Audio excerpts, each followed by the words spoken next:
Hey there, strangers. It's time for another 2 p.m. PS3. Well, no, actually, it's not time for another 2 p.m. PS3 stream because it is 4 p.m. What am I talking about?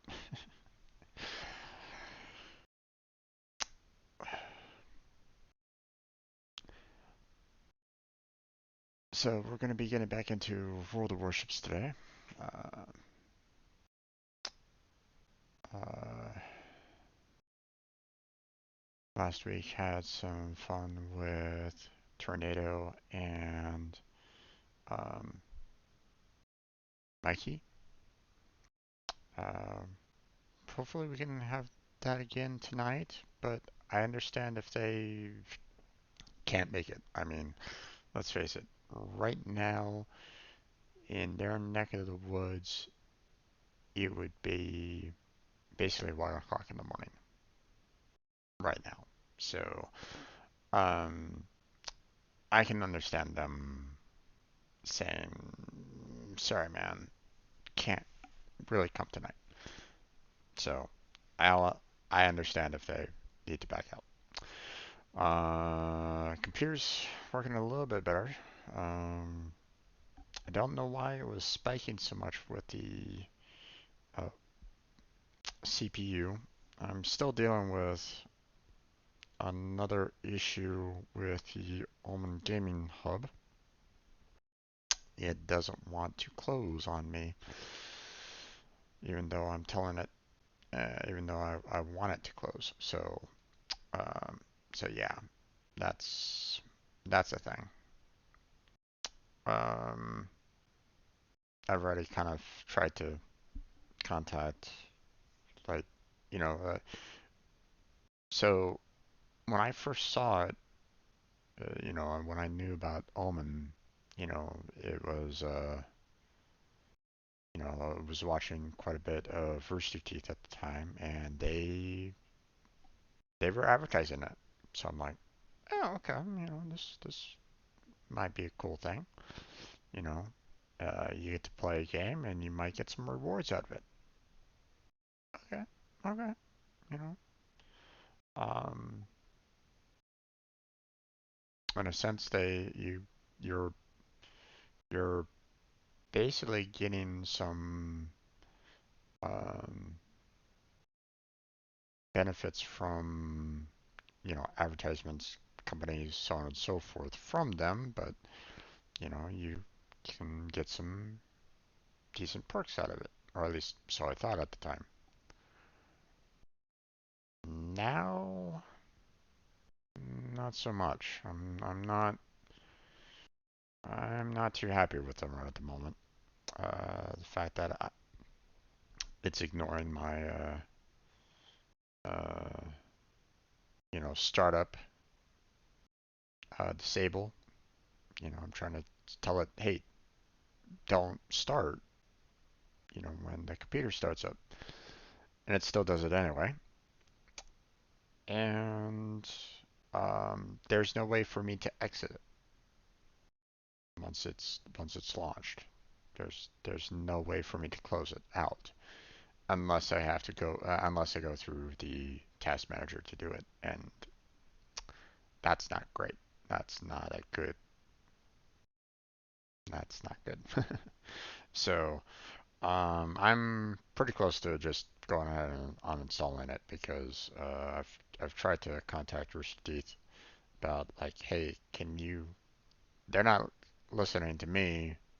Can you, maybe take some of your influence that you have and contact them and say, hey, no, really, you're you're gonna be pissing off a lot of people if you keep this up. Um, but yeah, no,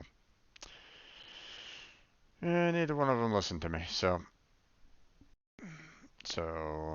I'll try to maybe contact them again once more when I have the time. But for now, yeah. Do not install Omen whatsoever, in my particular opinion, at this time. Don't do it. The fact that um, it feels like they're more of a parasite now than anything else, and that's not a good look. So, um, but before we get back and before we get into the gameplay, we are going to be. I want to announce or make the normal announcement that I do have a stream team available. Um, that is available to anyone that wants to join, streamers and non-streamers alike.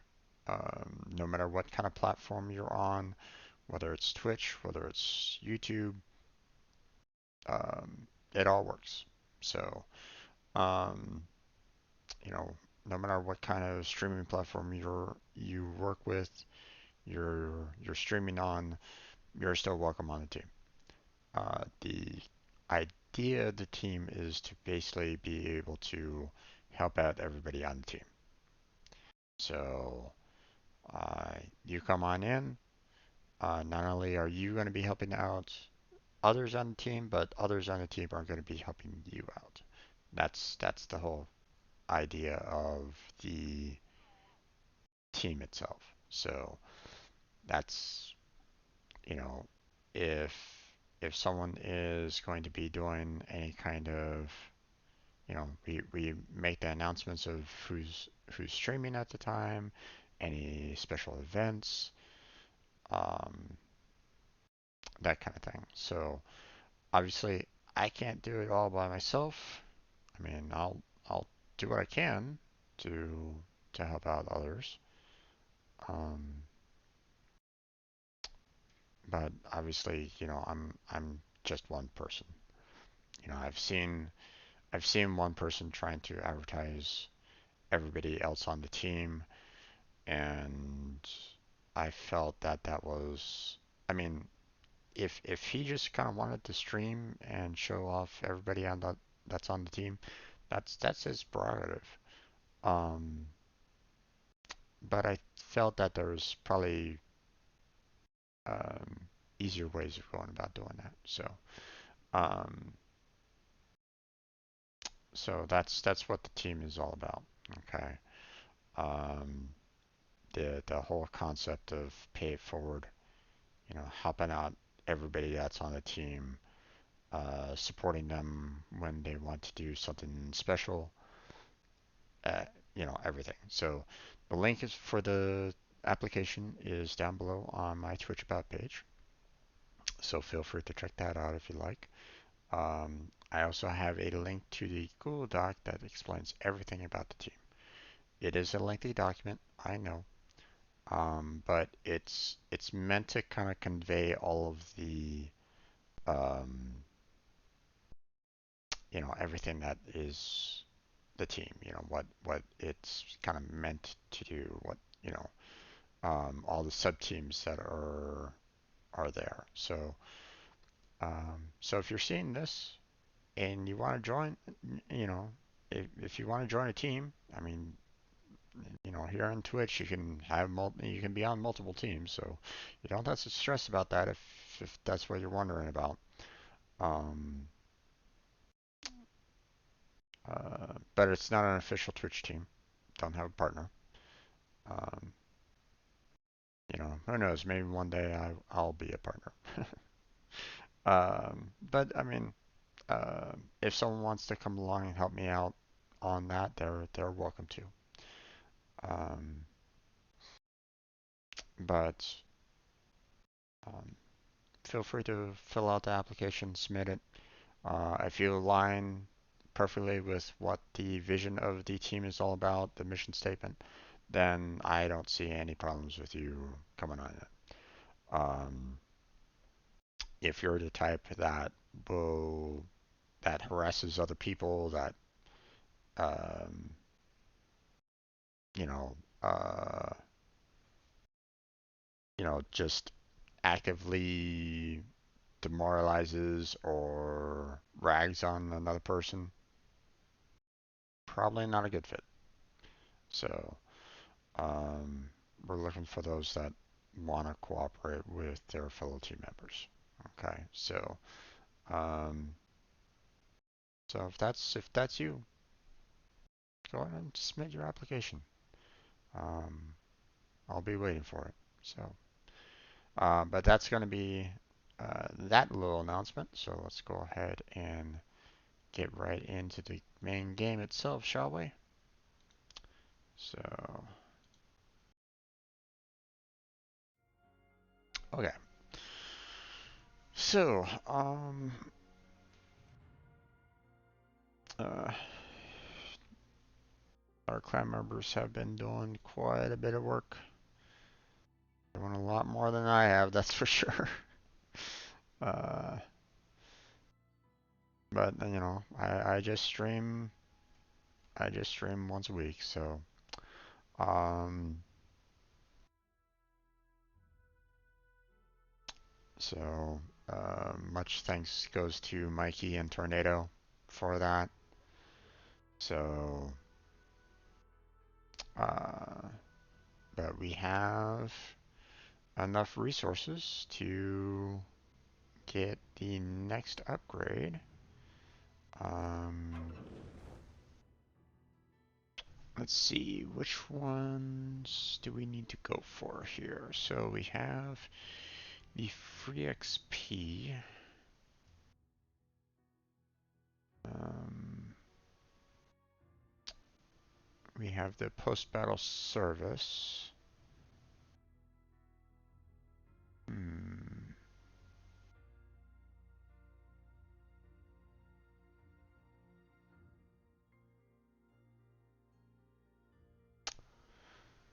I don't know how.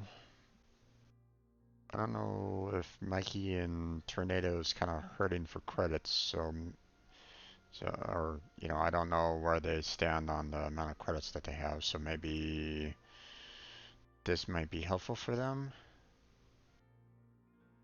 or would they prefer the more free XP? Now, personally, I'd want to go more of the free XP because you know I'm not really hurting for credits right at this point. Um, so, but then again, uh, this is for higher tier ships that I don't have anyway. So, so you know what? Let's. Hmm, it might be costing them more money to repair after battles for the higher tiers. So I think we'll go ahead and help out my clanmates and build that. There we go. We'll worry about the free XP next time. Okay. So, um, got a container. Oh, Twitch container. Oh, okay. Nice. What is this? Community tokens. Okay. This is kind of new for me.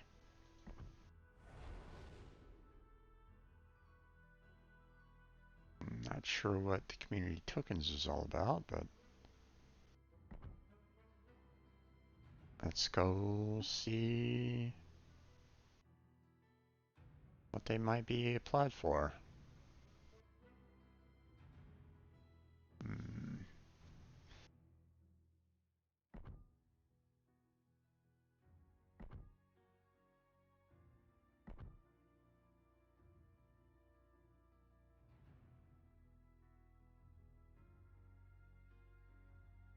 Might be under the premium.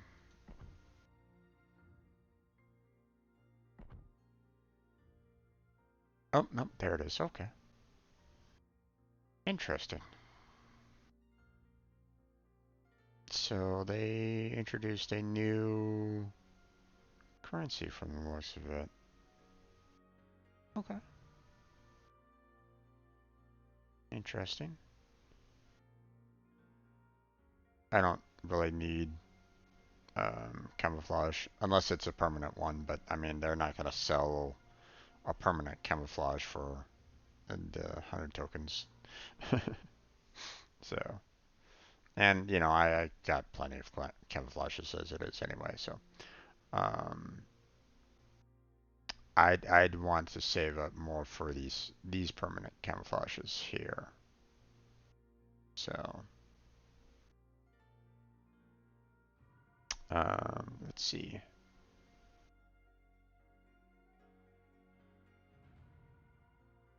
Hmm.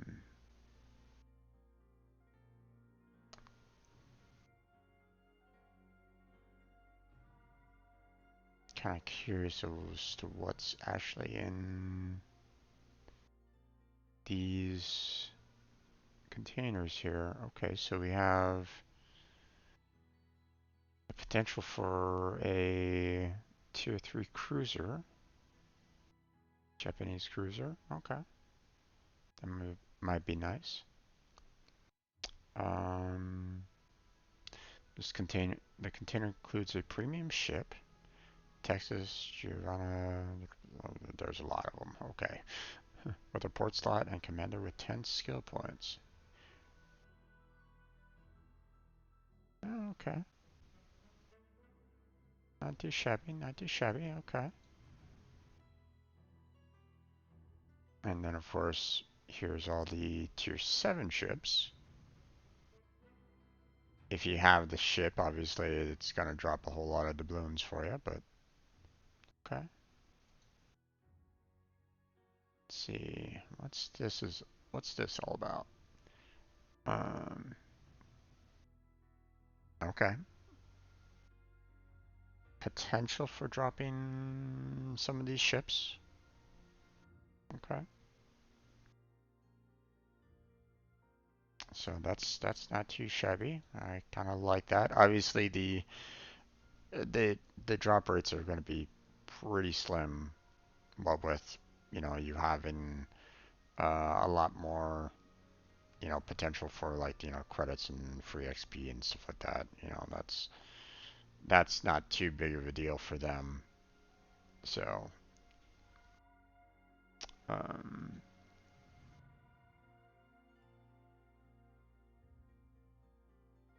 so obviously you're going to be rolling the dice whenever you purchase one of these containers. So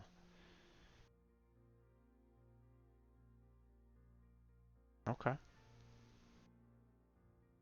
and you still get potential for a premium ship on this one too. Okay, but I mean if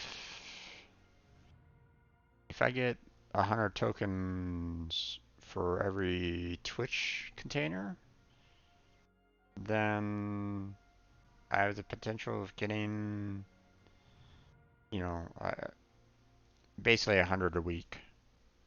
So uh, that's still a lot of weeks to even get to one of these, 300 weeks. So uh,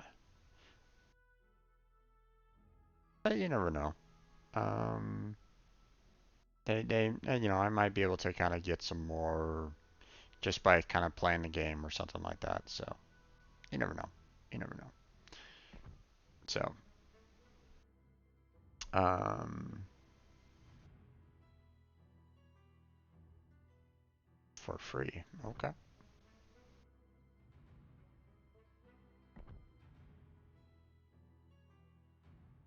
Hey, you got some Merkle. Nice. All right. Let's see what else. Um, so we got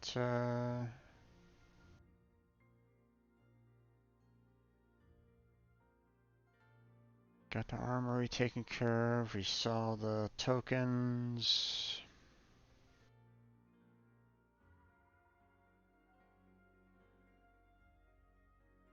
No response from Tornado or Mikey, but I mean, I I knew that had the potential of happening, so I'm not going to, obviously I can't force them to be here. So, and like I said, I understand that it could be really difficult for them to kind of stay up this late. So, all right.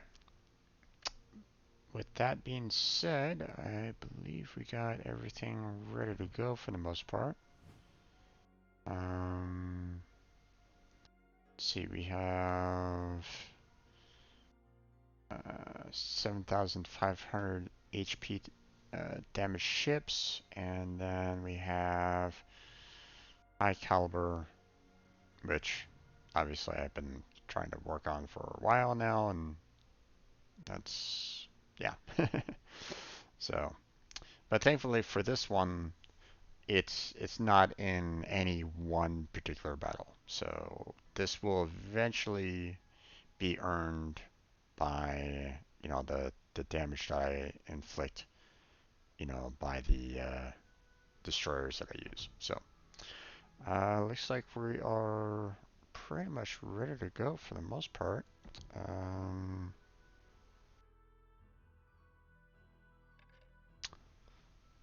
let's see.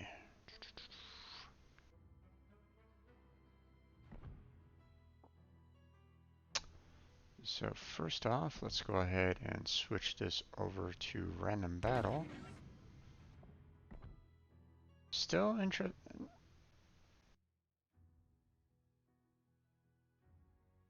still kind of surprised by the grand battle here. Um, that it's still available, but um,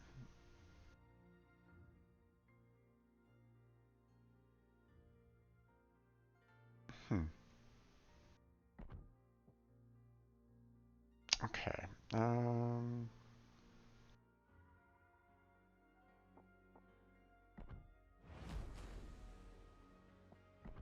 So, oh right, okay.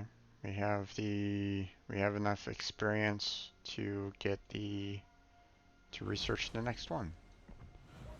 So let's go ahead and do that. We don't want the commander. Or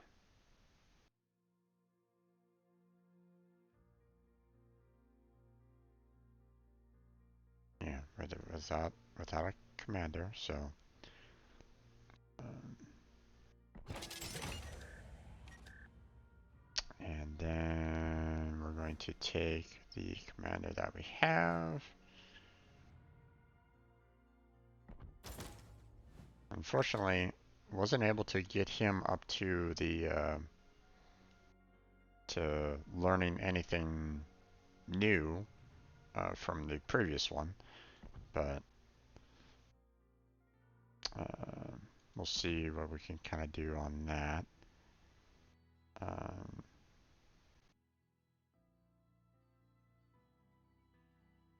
let's see. Repair time for the torpedoes is good. Yeah, I'm gonna do that one. And then we're not really worried about the fire flooding. We mostly care about the engine and steering gear being disabled. So yeah, we don't really care about the engine booster. So alright. Now, um, this is one thing that you know I, you have to be aware of when it comes to these particular destroyers is the fact that they have the deep water torpedoes. So the basically it's not effective against other destroyers. I don't know how effective they are against um, um,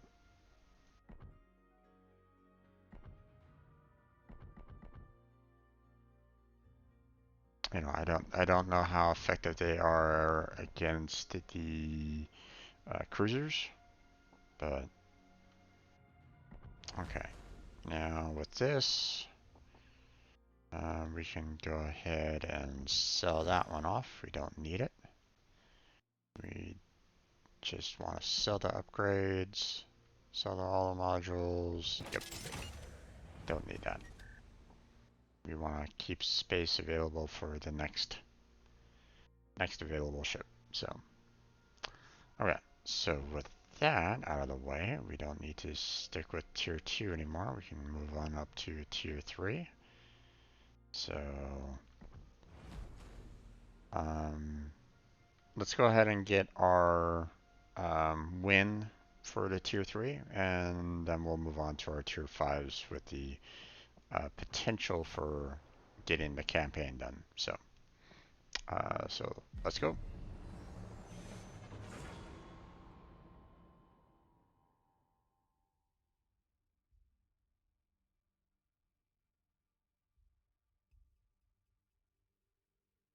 Hopefully everybody can hear me just fine, and the sound isn't too bad. Let's see.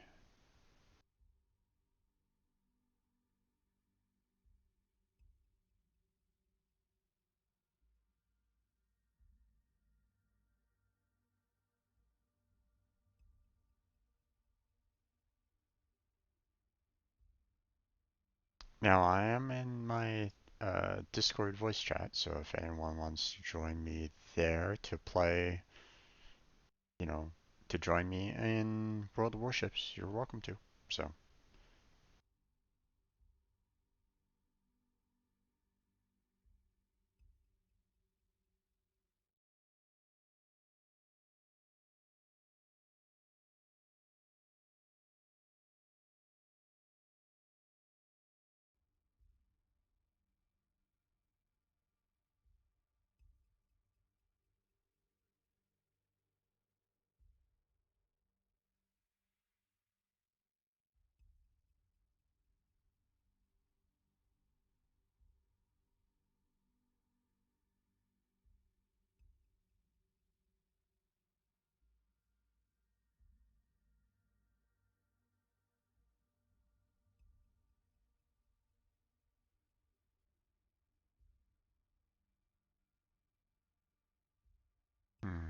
no lineups yet. That's not great.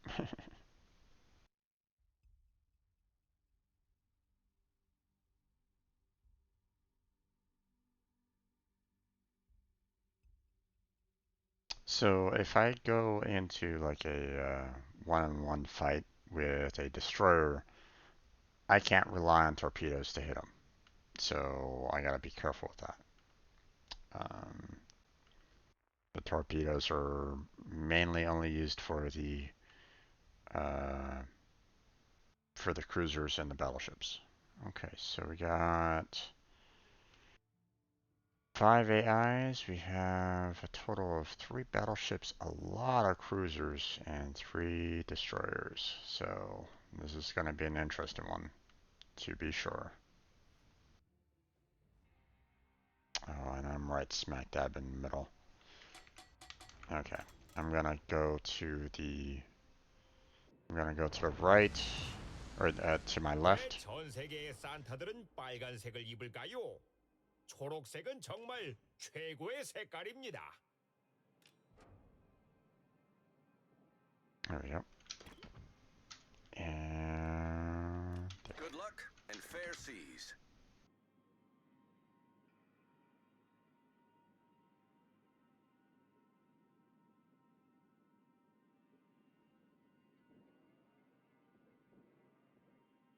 okay, I do have some smoke, which is helpful.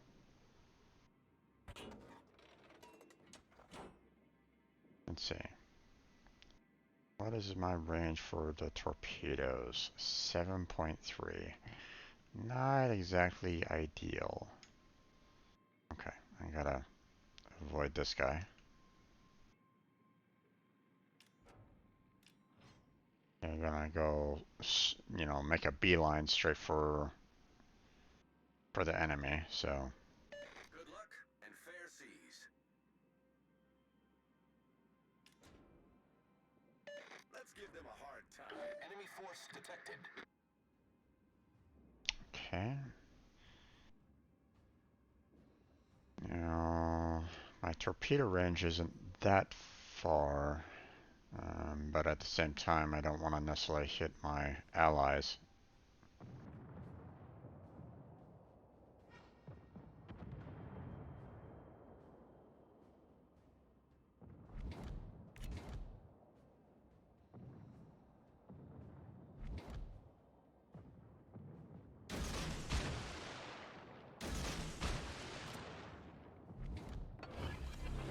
Enemy destroyer sighted. Smoke generator started.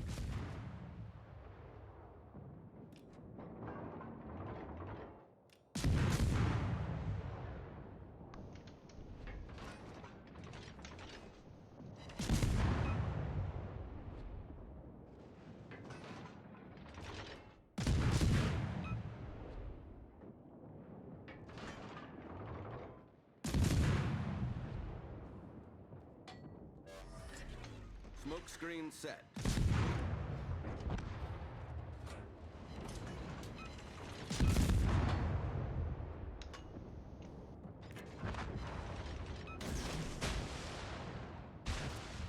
The enemy team has taken the lead.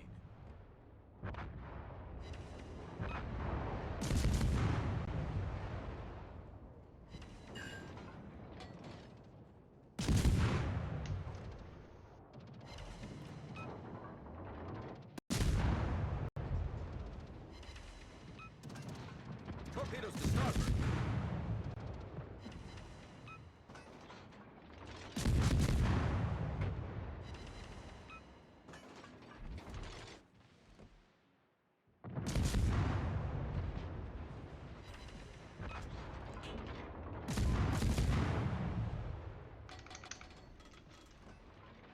Torpedoes astern.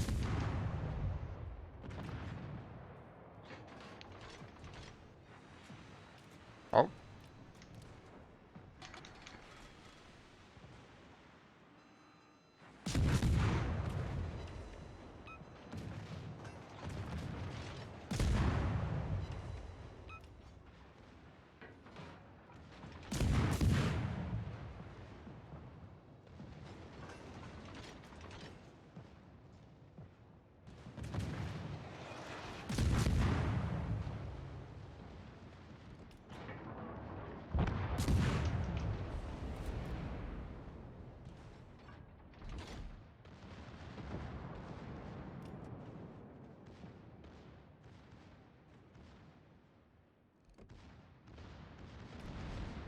don't have any line of sight on him right at the moment.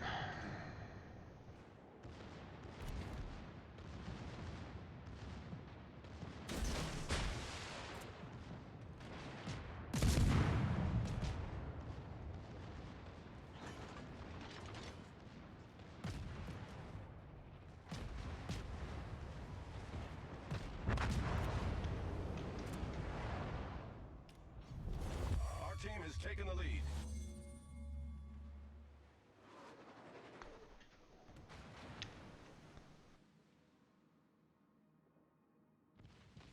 All stations requesting fire on the designated target. Engine boost activated. Affirmative.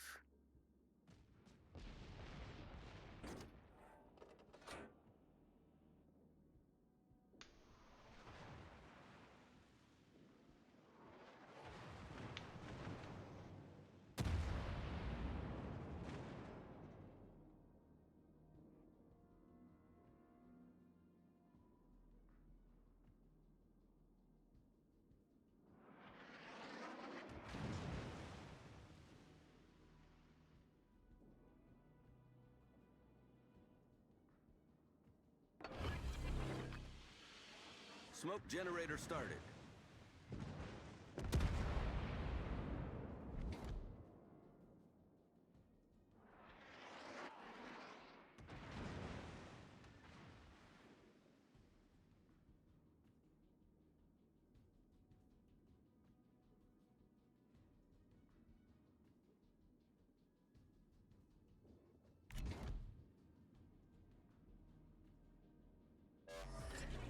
Smoke screen set.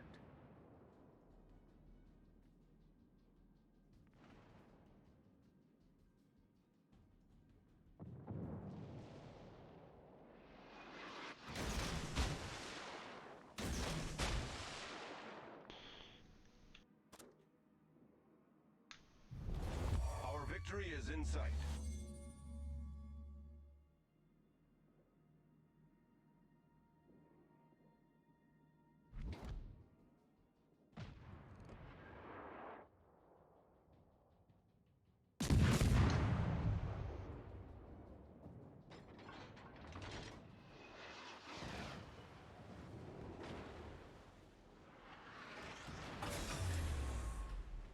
Engine boost deactivated.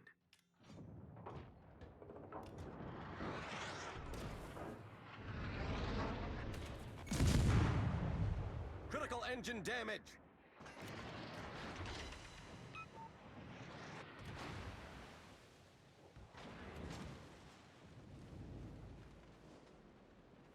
The ship is on fire.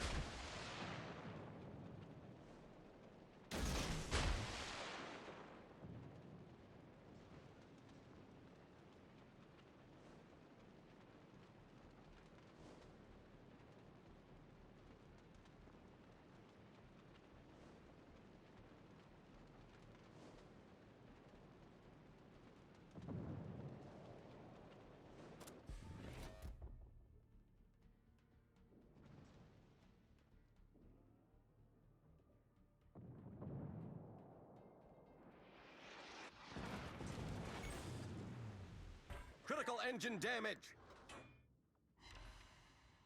Got him.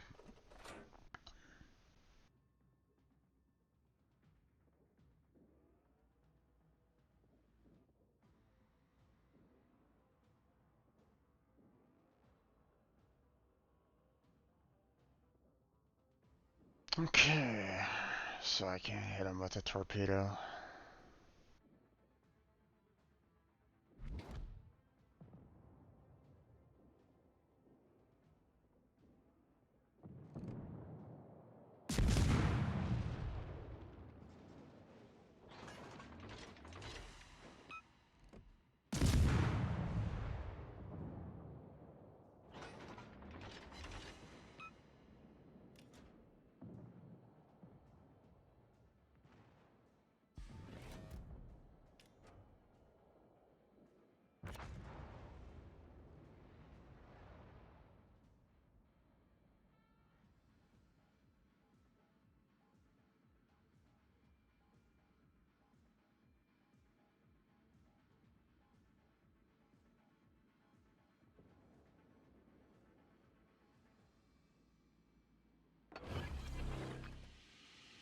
Smoke generator started. Oh, okay.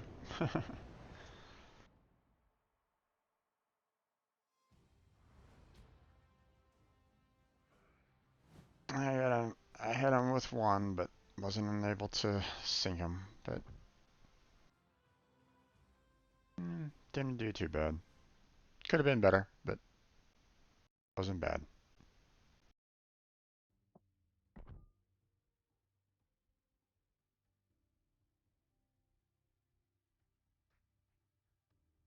All right. Now let's see. Now is the win. So all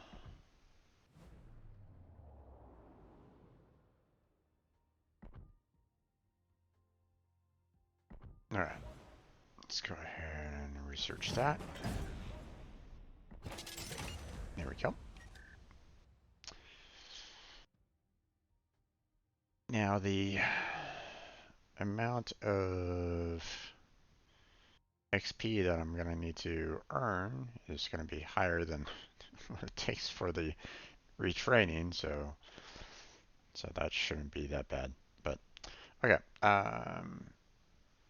so now that we've taken care of that, now we can go ahead and unselect the tier 3s. Now what we have is 4 destroyers left to do. We have 2 cruisers left. And we still have all, basically 4 of our battleships. Obviously, I don't necessarily need to do anything with the premium ship, other than raise up the captain's levels, but that's about it. So,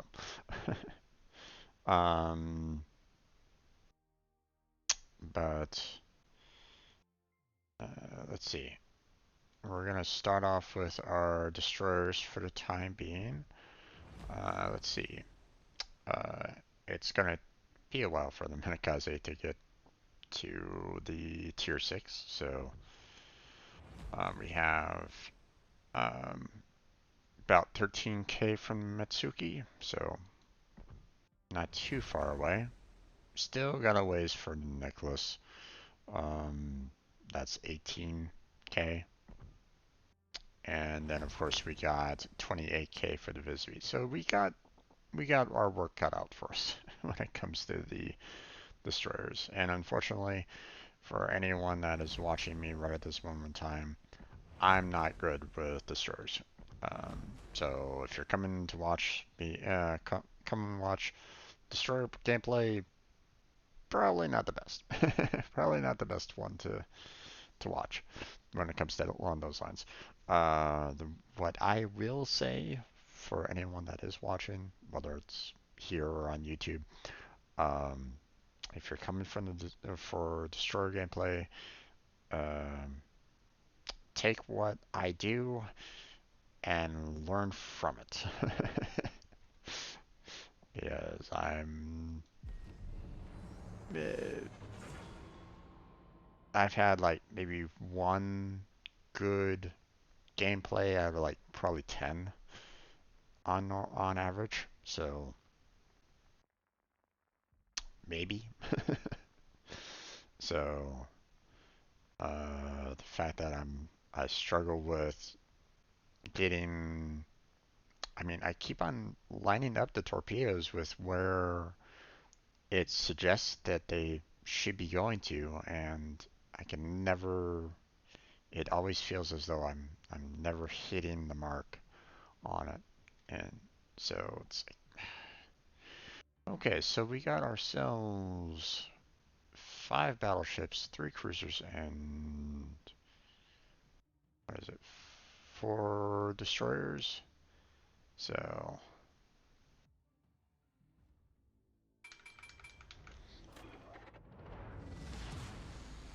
General quarters.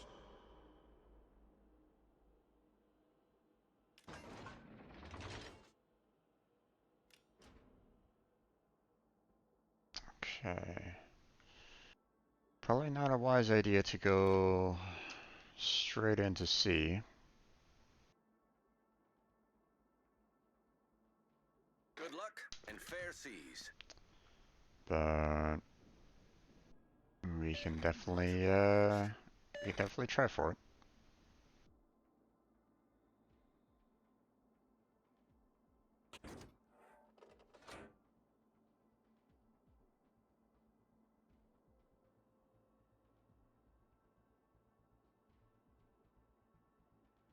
Actually, with this being a lot of tier 7s, probably not a good idea for me to go steamrolling into sea.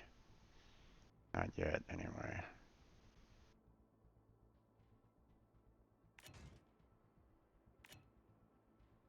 Get a wide spread right at the moment. Let's try to aim. Actually, let's go straight down there, and then wait a little bit, wait a little bit. And then we will do that. Yep, there it is. Zones in sea right at the moment.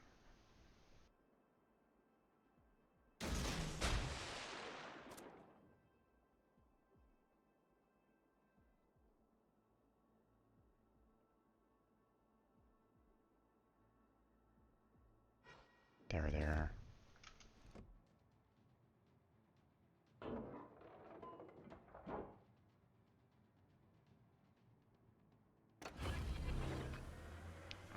Let's try to Engine keep boost these. activated. Let's try to keep this guy away from me.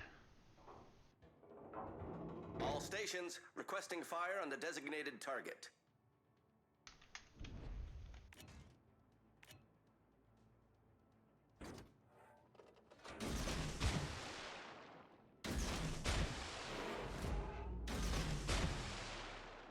Nope, I'm being detected. Great.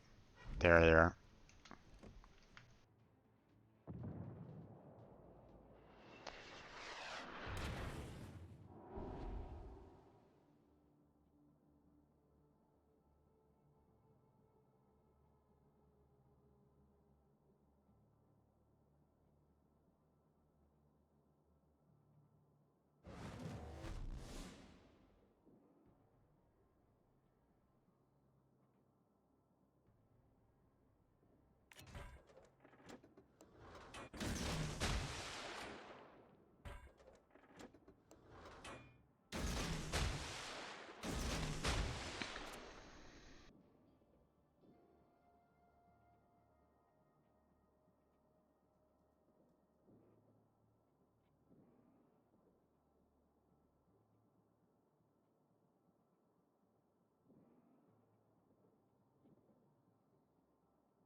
Nope. Torpedoes to starboard.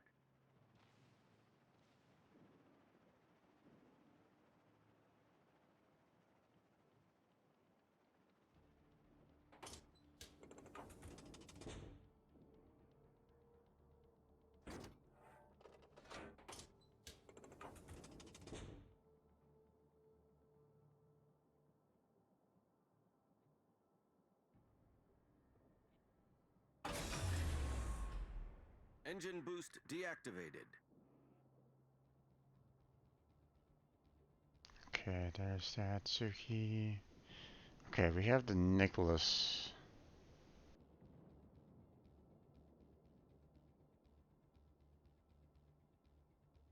That's out there.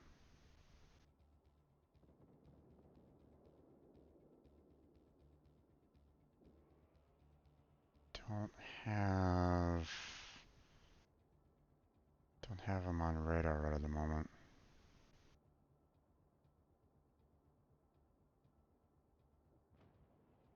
Oh boy. There it is.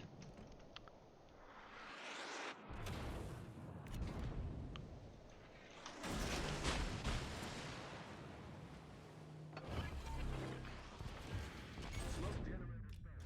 Critical engine damage. The ship is on fire.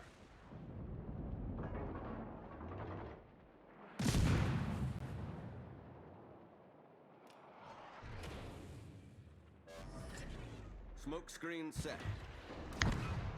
Oh, come on. I stopped. Damn it. Ah.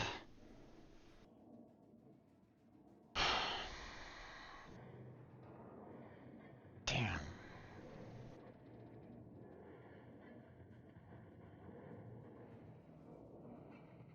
At least I thought I stopped.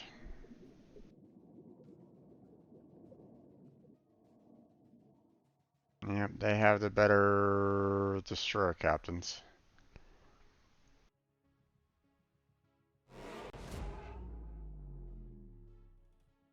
Got close to killing that guy off, but it wasn't enough.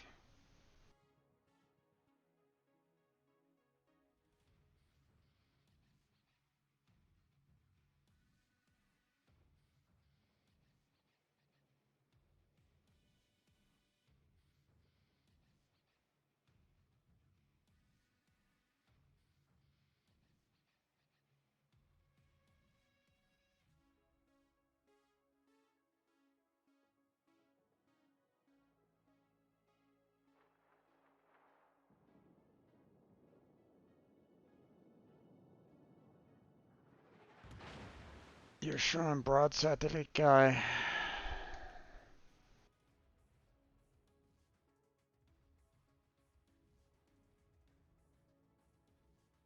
Yep, There goes our last destroyer.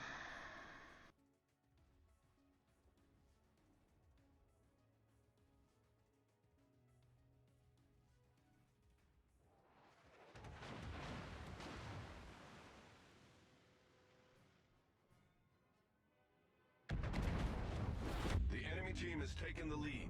Wow.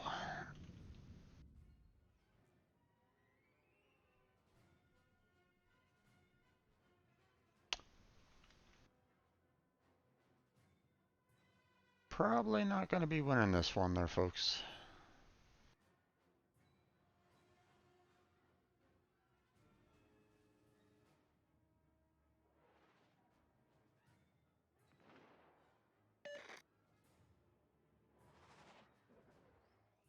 Oh my gosh.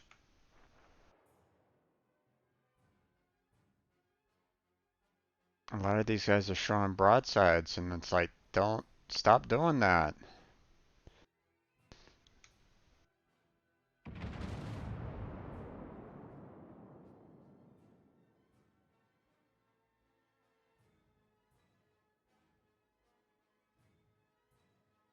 There's a lot of destroyers that are almost perfect health right at the moment. And there's the Nicholas.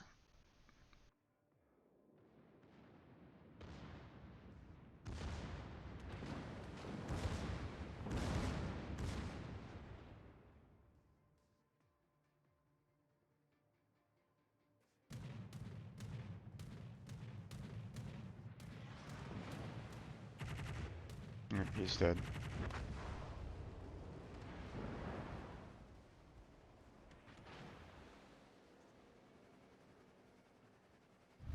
The enemy is about to win.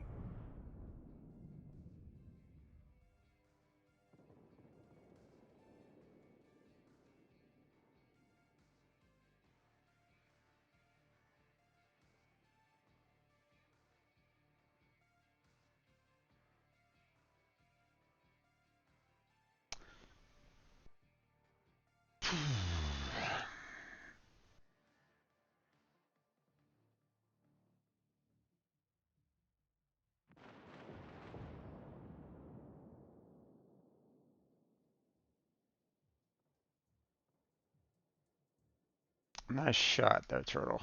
Nice shot.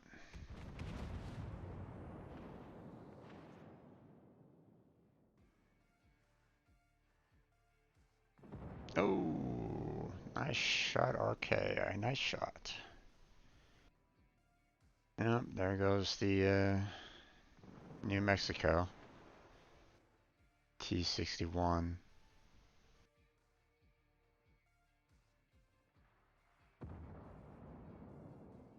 Showing broadside there, Congo.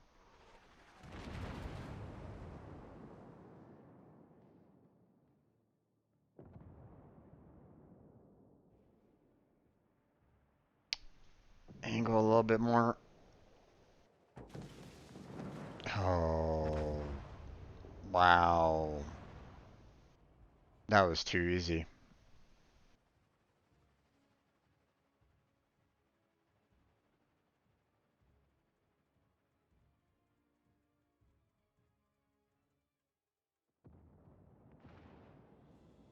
Yeah, their destroyers are cleaning house. They have some really good destroyer captains.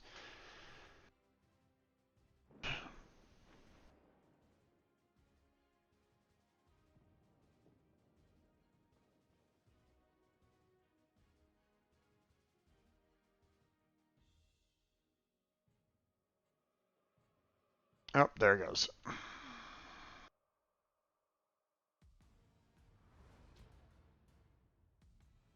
That was kind of an unfortunate battle.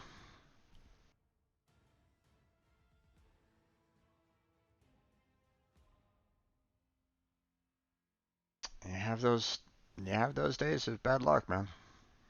Can't escape it all the time.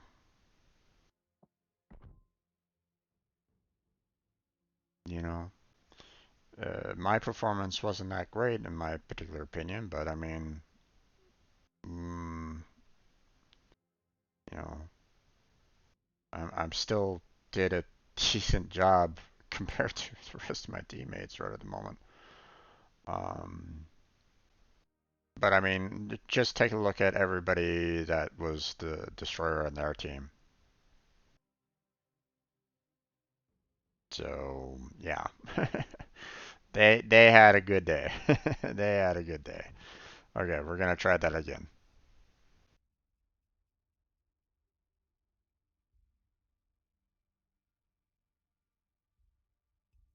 You got to remember that, I had a match like that once myself, so um, it's rare for me to have those kind of matches, but I've had those kind of matches before where I've gotten, I think, 3 kills before with a destroyer. So landing my torpedoes, properly.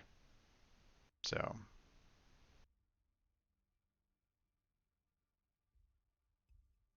what I would have liked to have done was stopped in the smoke screen, launched out my torpedoes a little bit more, kept on firing on that one destroyer, hoped that my the 2 battleships could have kept on firing on them, but it is what it is. I thought I stopped. That's the thing. It's like, I mean, unless my engines were disabled or something along those lines. Okay, so once again, we got another 4 destroyers, 3 cruisers, and 5 battleships. So,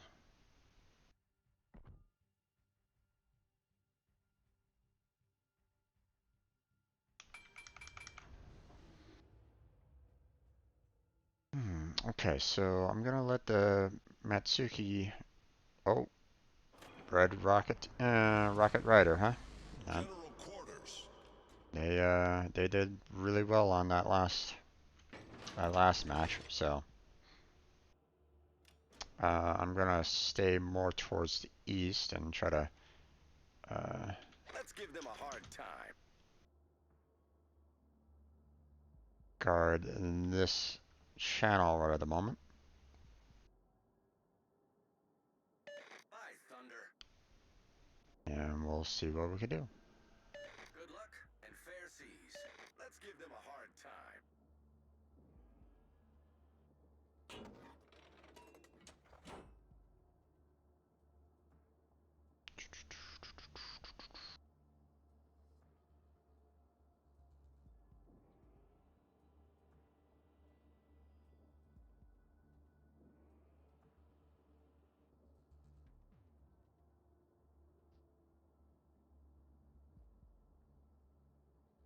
Okay.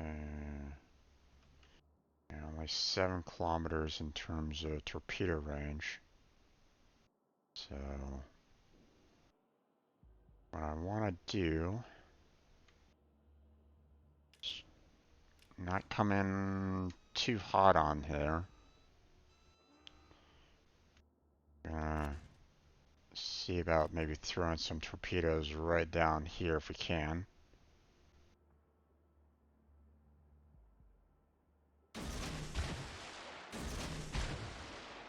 And then I missed it. Damn it. Messed up on that first batch. So if anyone was looking, then they know.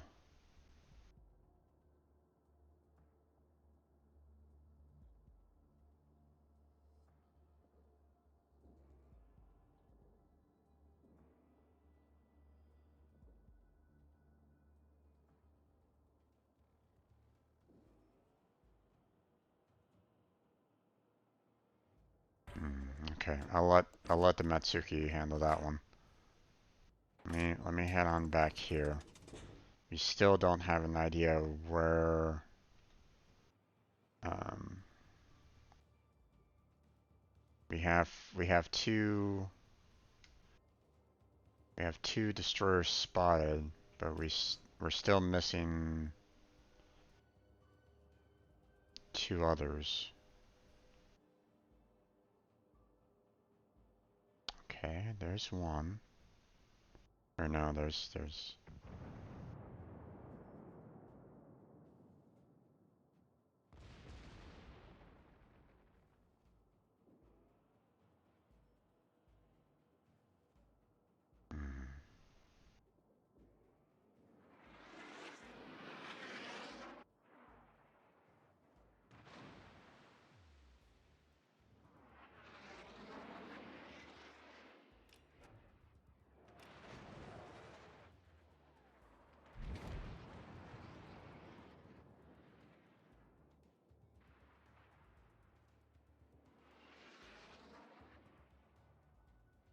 see.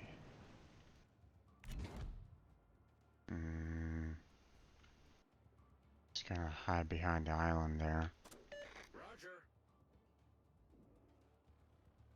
I'm not Attention. gonna, I'm not Reporting gonna the be able target to. I'm position. not gonna be able to get to him.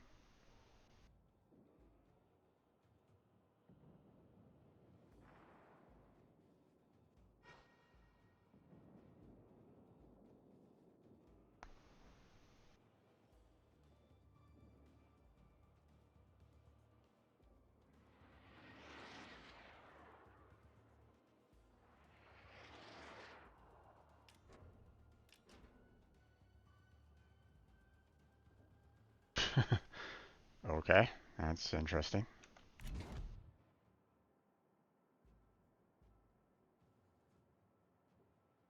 Let's see. This guy is coming straight for me right at the moment. But I only have 7 kilometers, so I'm gonna wait.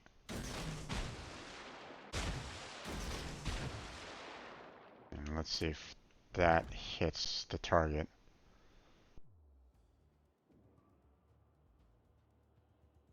I'm gonna try to sneak up on this Issei here. Okay, so we got a Nicholas there.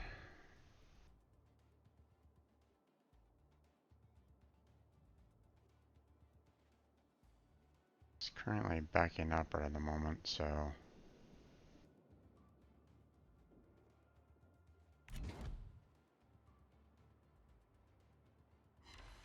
Oh, nice!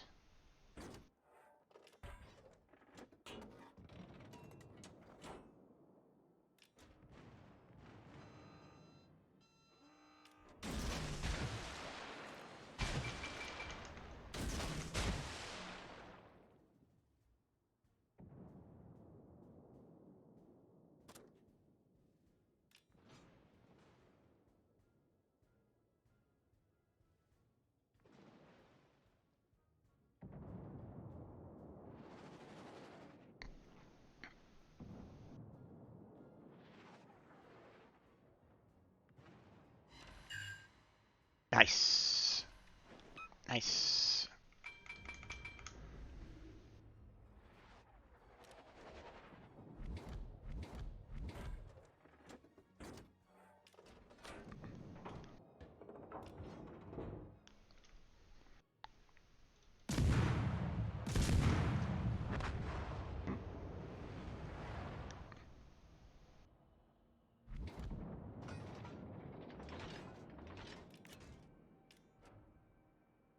I gave him my presents. So let's see if this Issei is gonna try to chase me a little bit.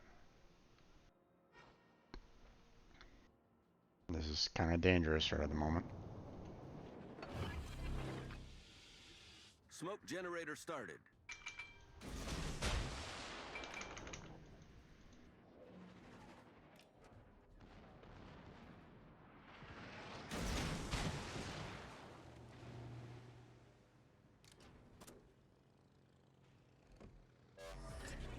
Smoke screen set. Attention. Reporting the target position. Oh, wrong way, wrong way, wrong way, wrong way, wrong way, wrong way. Damn.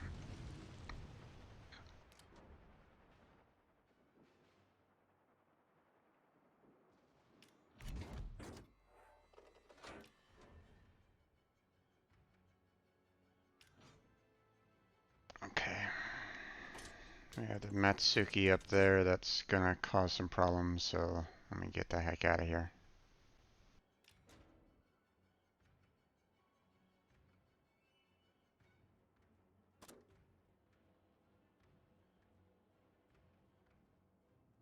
Concentrate fire on the enemy warship. Acknowledged.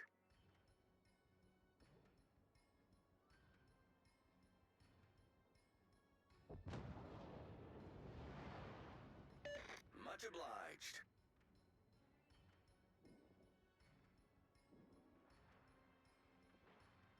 Oh, there he is.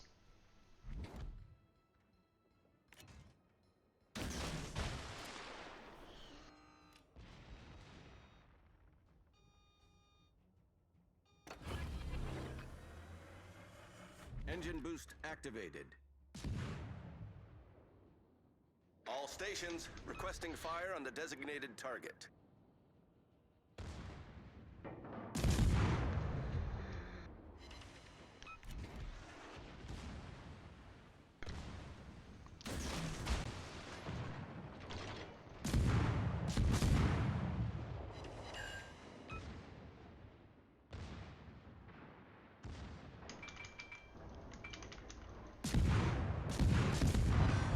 Gotcha.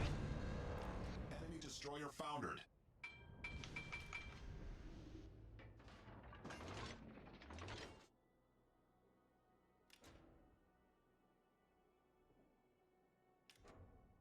Not doing too bad this time.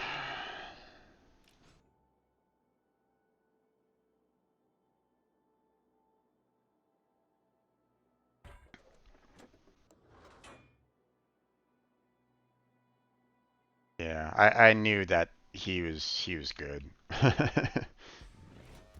So I figured he could pretty much handle everything that was kind of coming at him.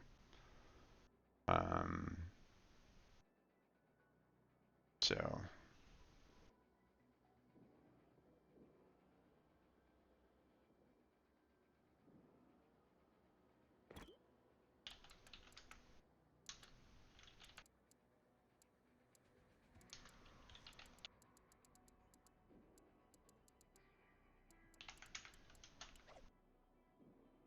hey there, Mikey.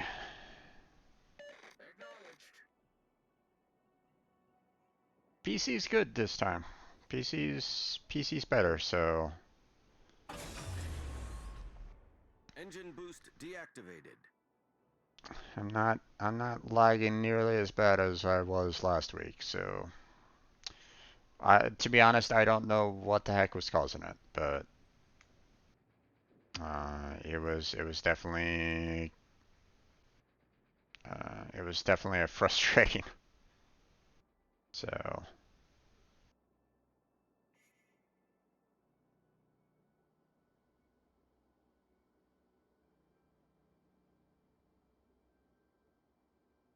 how's your evening been there, Mikey?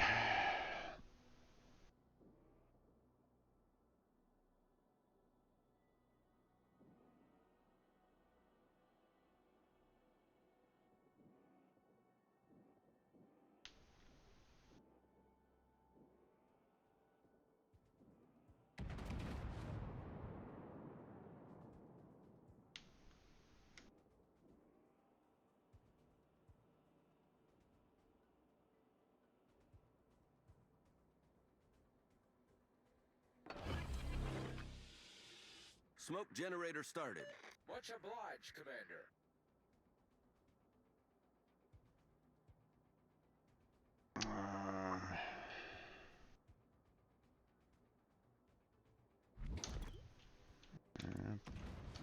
No problem. Smoke screen set.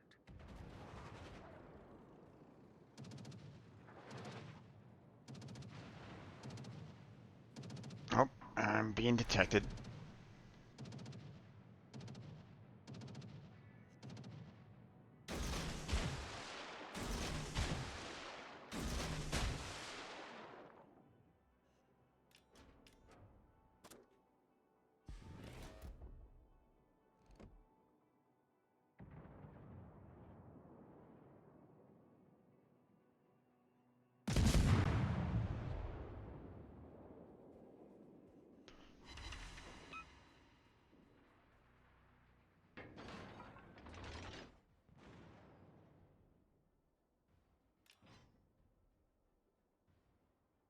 Damn, missed him.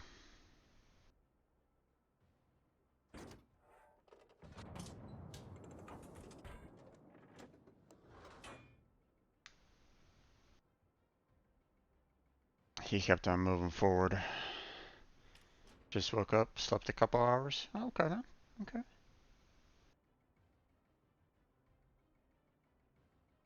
Breakthrough to the base. Played lots of carrier last few days. Gotcha. Gotcha.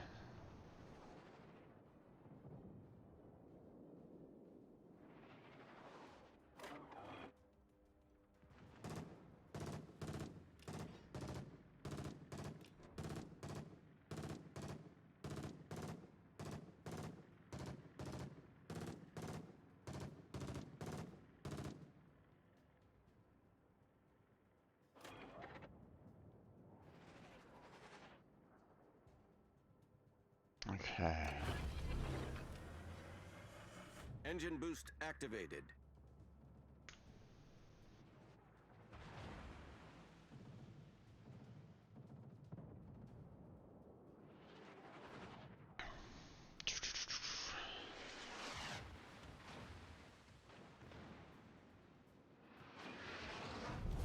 Our team has taken the lead. Okay.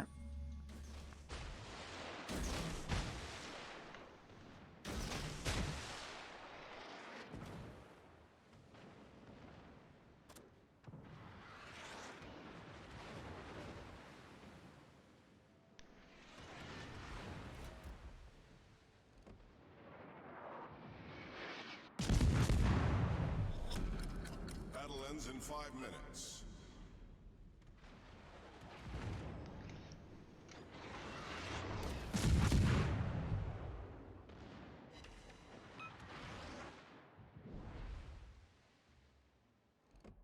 Ah, damn it.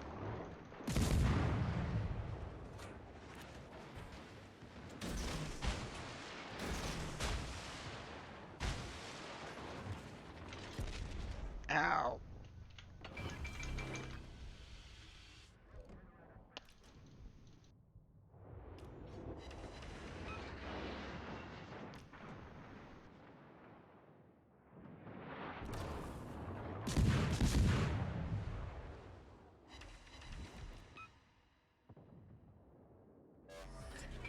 Smoke screen set.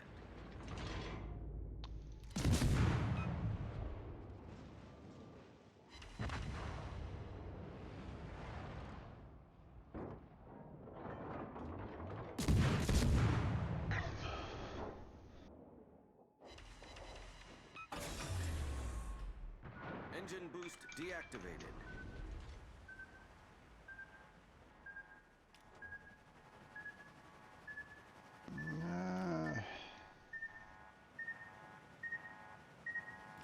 Oof. That was close.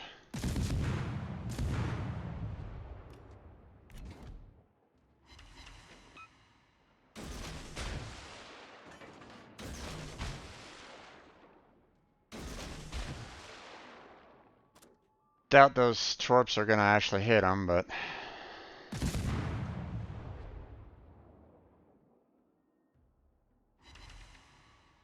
keep on getting the non-penetrations.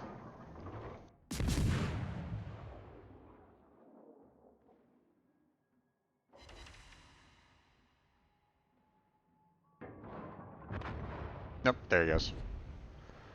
Hey Jedi, how you doing there, bud? How's your night been?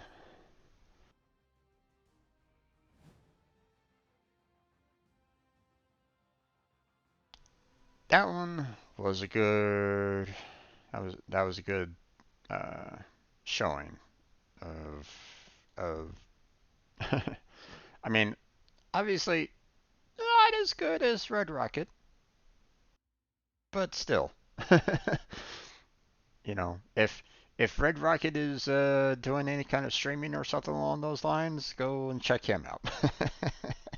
He knows how to handle destroyers.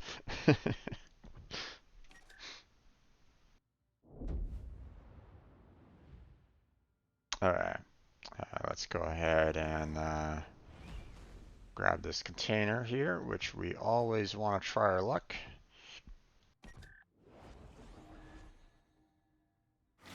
You're doing good? That's good to hear, the bud. Work isn't too stressful, I hope. Ah, page is complete. Aha. Okay, so apparently I get a flag. Okay. That's fine.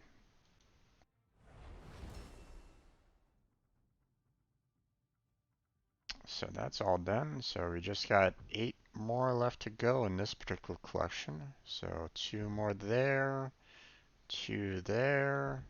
Obviously this page is done. 2 there, 1 there, and 1 there. So So pretty close, pretty close. So almost 200 followers. That's exciting. Yeah, exactly, man. Exactly. I'm kind of jazzed about that. I mean, so I've been at this for 2 years now, but I mean, you got it. But at the same time, you know, you guys know me, so it's okay. You know.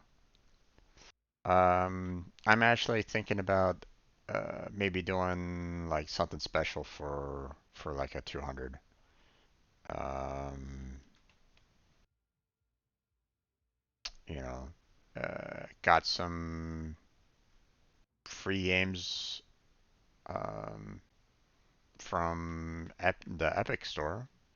Maybe I'll do like I mean, I know Among Us is pretty popular. I don't know if it's still popular. Well, I mean, there's still a lot of channels out there that does Among Us, so maybe I'll do like a channel Among Us. Maybe if anyone wants to. So I didn't get fired today, and the boss says he's gonna try to get me something for the extra 400 miles per week commute and 200% reduction in compensation. Oh, yay!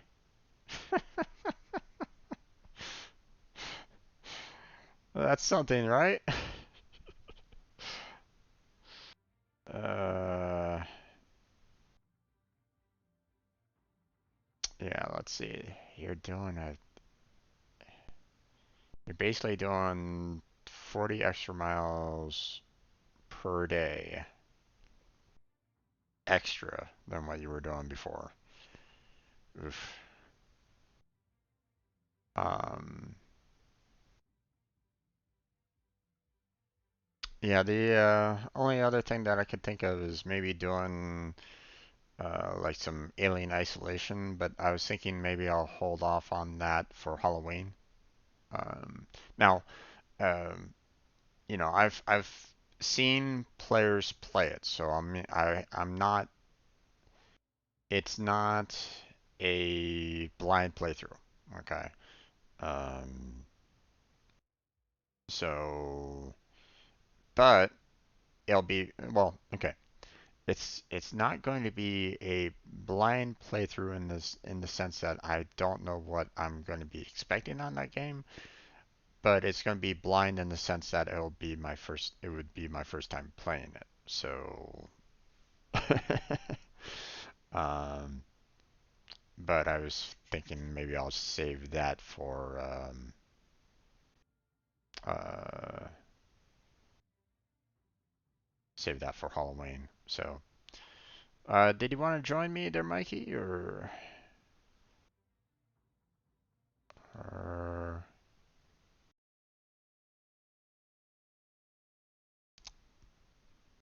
you know obviously, I don't want you like just screwing up your sleep cycle for playing World of Warships with her. But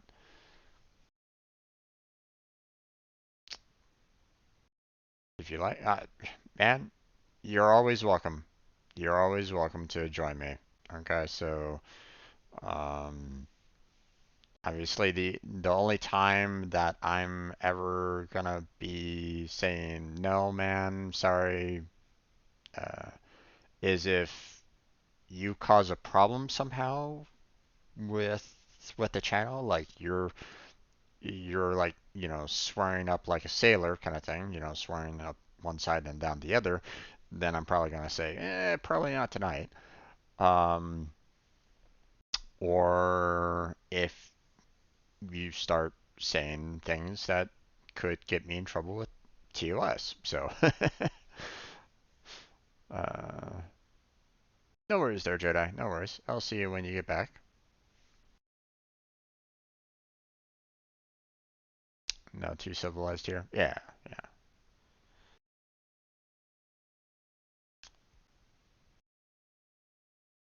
Okay. I'll wait for you, man. No worries. Um, so yeah, that's the idea that I was thinking about with the 200 mark. just kind of doing like something special that way. You know, I don't know exactly when I'll hold it. Probably on the weekend, just to kind of make things a little bit easier. Maybe I'll do like a continuation of a stream. Do like my normal stream on Saturday, for example, and do like maybe the like a Among Us after party or something like that. I don't know, maybe. Or maybe I'll do an Among Us before party and then we'll go into Warframe, just so anyone that's out in Europe can actually join me. Who knows? Who knows, man? Um, so that's a possibility. Um, Obviously, I don't want to start like a new game that is fairly large and advanced. Um, at least not until I'm done with Mass Effect. Um, but I fear doing something that might be a little bit more community based might be an idea. Maybe I'll load back up Terraria, allow for multiplayer this time around. Um, or I don't know. Maybe I'll throw up a poll and see what you guys would like for a 200 followers celebration. So, do I hear Hey, Mikey in the background? Jim, can you hear me? Yeah, I can hear you. Everybody can hear Oh, you. good. No, I was just thinking that you don't have to feel that you have to play with the same people every time when you play the game, but you already explained it. Yeah. Um, well, the thing is, Mikey, is that not that many people request joining me. So, even though I do put down the tag playing with viewers, I don't get requests to join me that often. So, um, Yeah, but okay, but it's a free world, and you can, you can play with whoever you want. yeah, But of yeah. course, I mean, um, if I suddenly become super popular here on Wednesday nights, kind of thing, then it might be a yeah, you little. know who, Then but I you might don't need know. to. Then I might need to put in like a rotation in to allow Ah, yes. for other players to kind of play. But I mean, I'm not super popular, so so um, I anyone that wants to join me right now is perfectly welcome. So uh I'm not like gonna go, no, I want to play these games by myself. Nah. So Uh, I'm online. Are you going to invite me to a division or other way around? What do you think? Either way. Let's see. Here, I'll invite you. There you go. Okay. Now I'm seeing that Tornado's online. Yes. Oh, right. He's in battle right now, but he's not joining us right at this moment in time. Hmm. Oh, Let me send him a message and see if yeah. Okay. he, you know, after your battle, would you like to division? Oh, need to spell that correctly. There we go. Alright, so there's that. Okay, so we are not going to be selecting Manakaze. I've already completed that.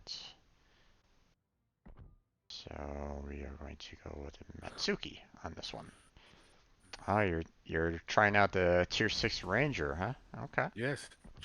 I've been grinding the carrier. Gotcha. Gotcha. Okay. How you liking it so far? I like it a lot, and um, just you have a better overview of the map, and you can see what everybody's doing and where people need help. And I like the scouting part, Mm-hmm. and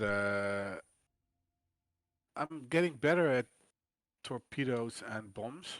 Okay.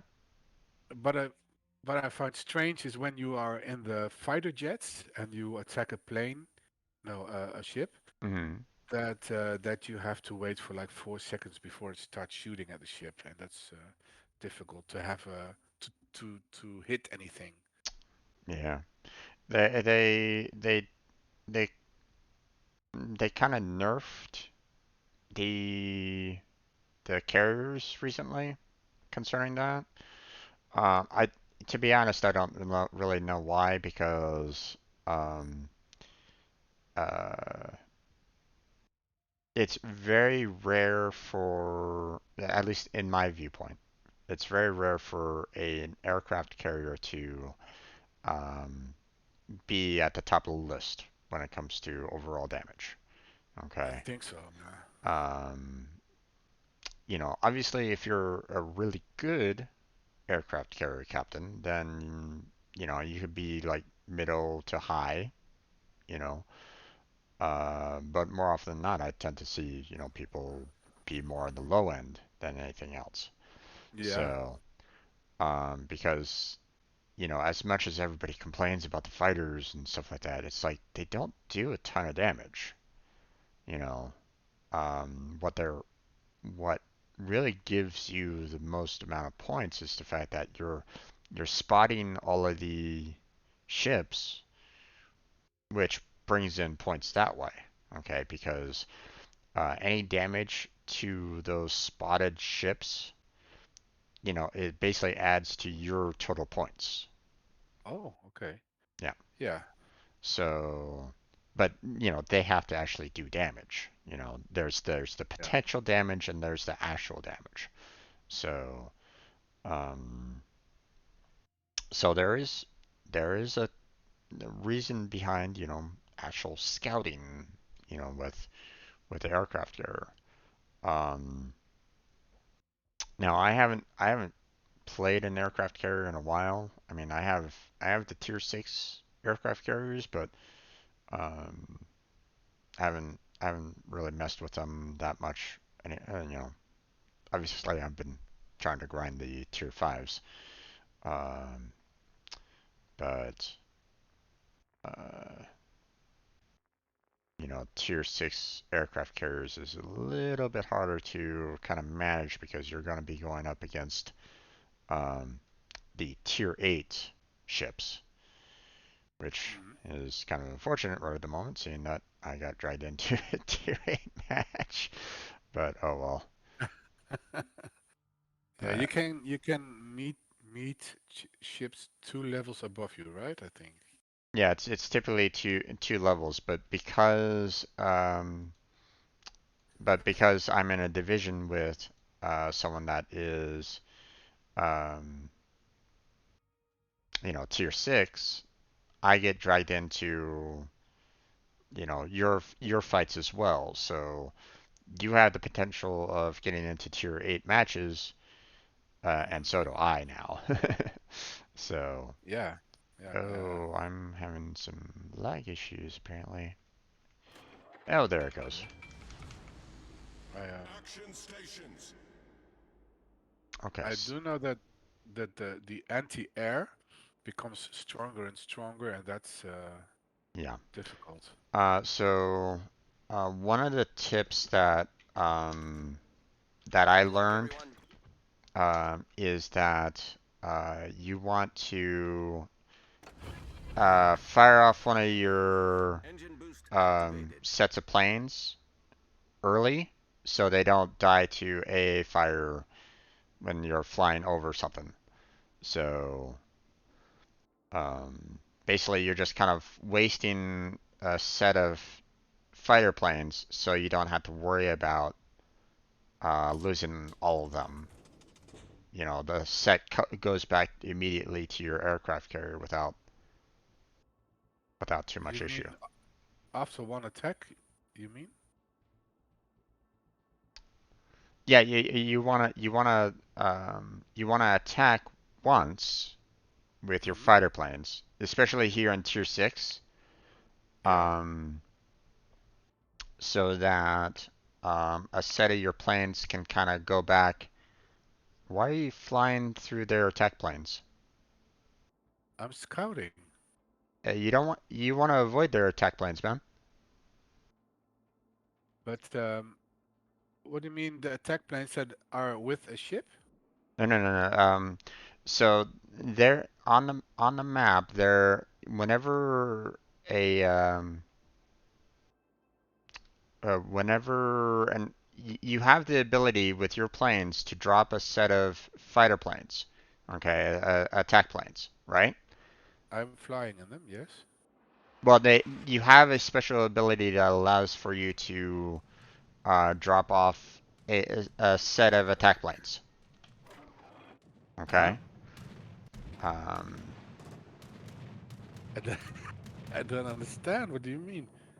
okay, so um,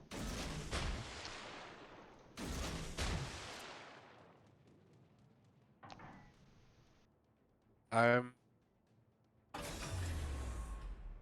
Engine boost well. Maybe you can deactivated. explain later. I don't know. All forces, capture that area. I know I get a lot of points for scouting, spotting the enemy aircraft. I know the enemy ships. So okay, the first squadron is destroyed, and I scouted a little bit. But maybe I'm doing things all wrong. Who knows? Torpedoes to port. I wouldn't be surprised.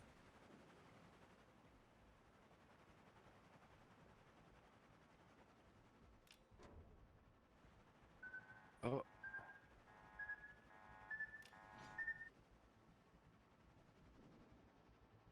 okay, so let me I'll go ahead and maybe drag you into like a practice match after this one, and I can kind of show you the ins and outs when it comes to um, All stations, concentrate fire on the target. yeah. Okay. Learning is always good. yep. Smoke generator started.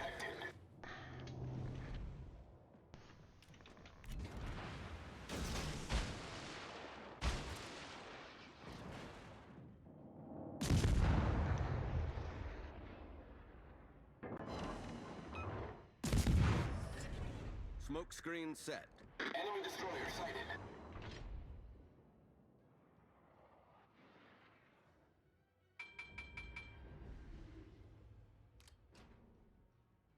Okay, I gotta get out of here. That guy could have dropped some more torpedoes down. Oh, oh, oh, oh, oh, oh, oh, oh, oh, oh, oh, oh, oh, oh. Easy, easy, easy. There we go.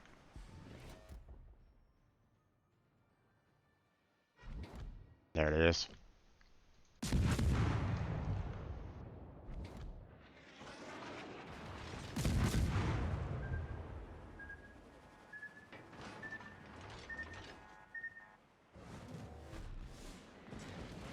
Ah, damn it. The ship is on fire. Engine boost activated.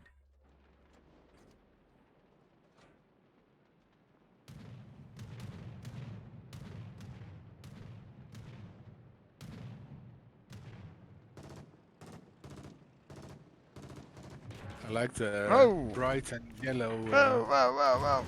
What? Torpedoes astern. Careful!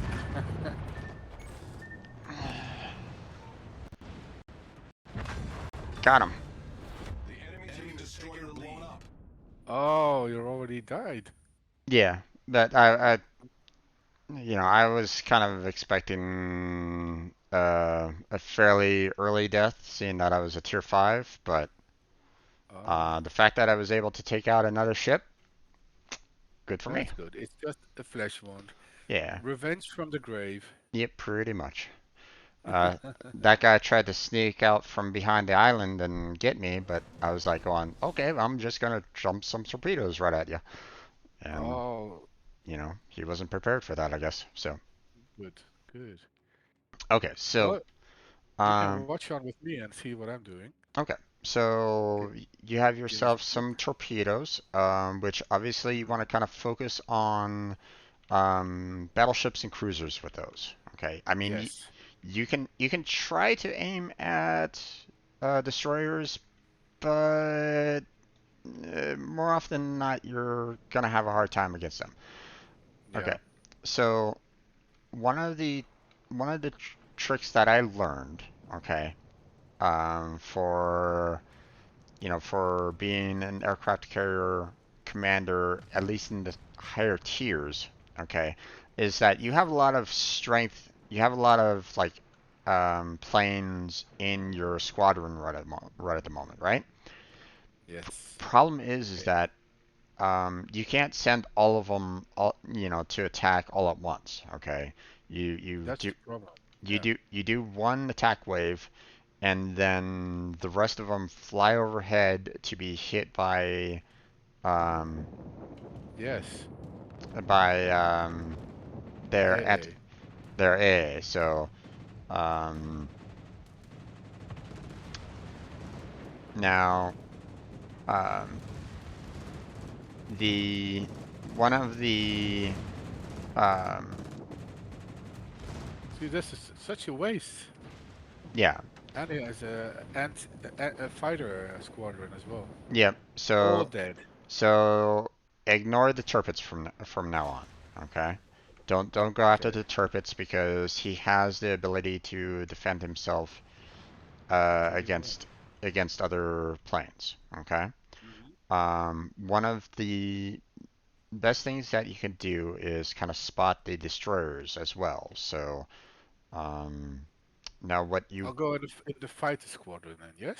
yeah Because the most. Okay, they go. just signaled the destroyer at A8. So send your attack squadron that way. A8. Okay. So Yeah. go northeast like immediately because that destroyer is coming your way, man. Oh, yeah, yeah, you're right. Oh, yeah. Hmm. One thing that you got to be aware of when you're playing CVs is map awareness Oh, because yes. that um, those destroyers are going to be coming after you.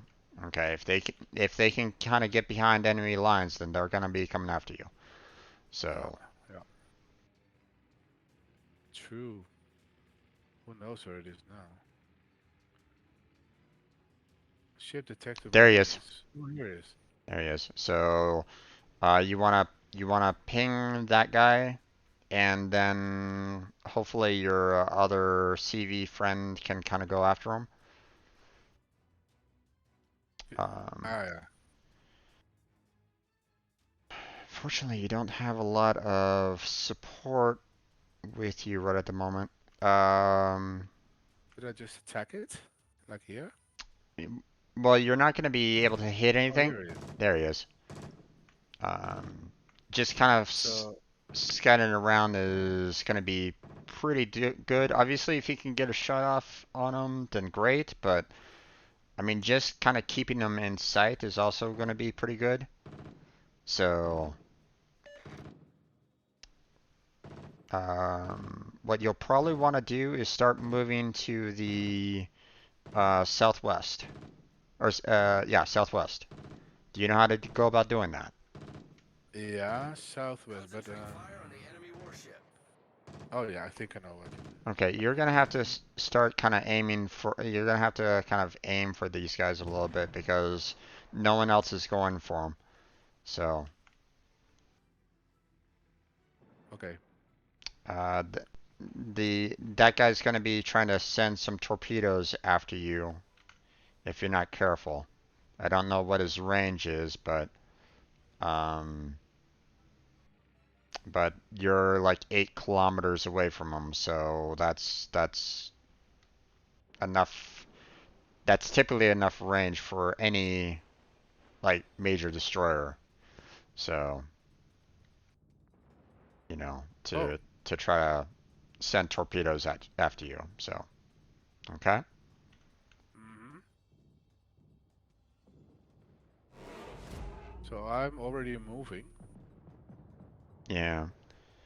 Problem but is that we have your our team is kind of outnumbered right I, at the moment. So yeah, that's my experience for most of the games in the last week. yeah. Uh, Yep. See Here come the that. Torps. Yep. I'm dead probably. You. No, he missed a Yep. wonder. Okay, I'm gonna go and Okay. It looks like you're being shot at by the Odin as well. So just keep on going west. okay. We have a little bit of help from our destroyer. Yeah. Oh yes, what a good job. Okay. So Uh, there's still like 3 more destroyers out there. So if you can kind of focus fire on them, then that'd probably be good for your team. So like there is the Grenade down in A that you could probably try to focus fire on. He's fairly weak. There's also the Benson down there as well that you could probably do, but he's getting kind of focused fired on Oh, nope. There goes one of our destroyers.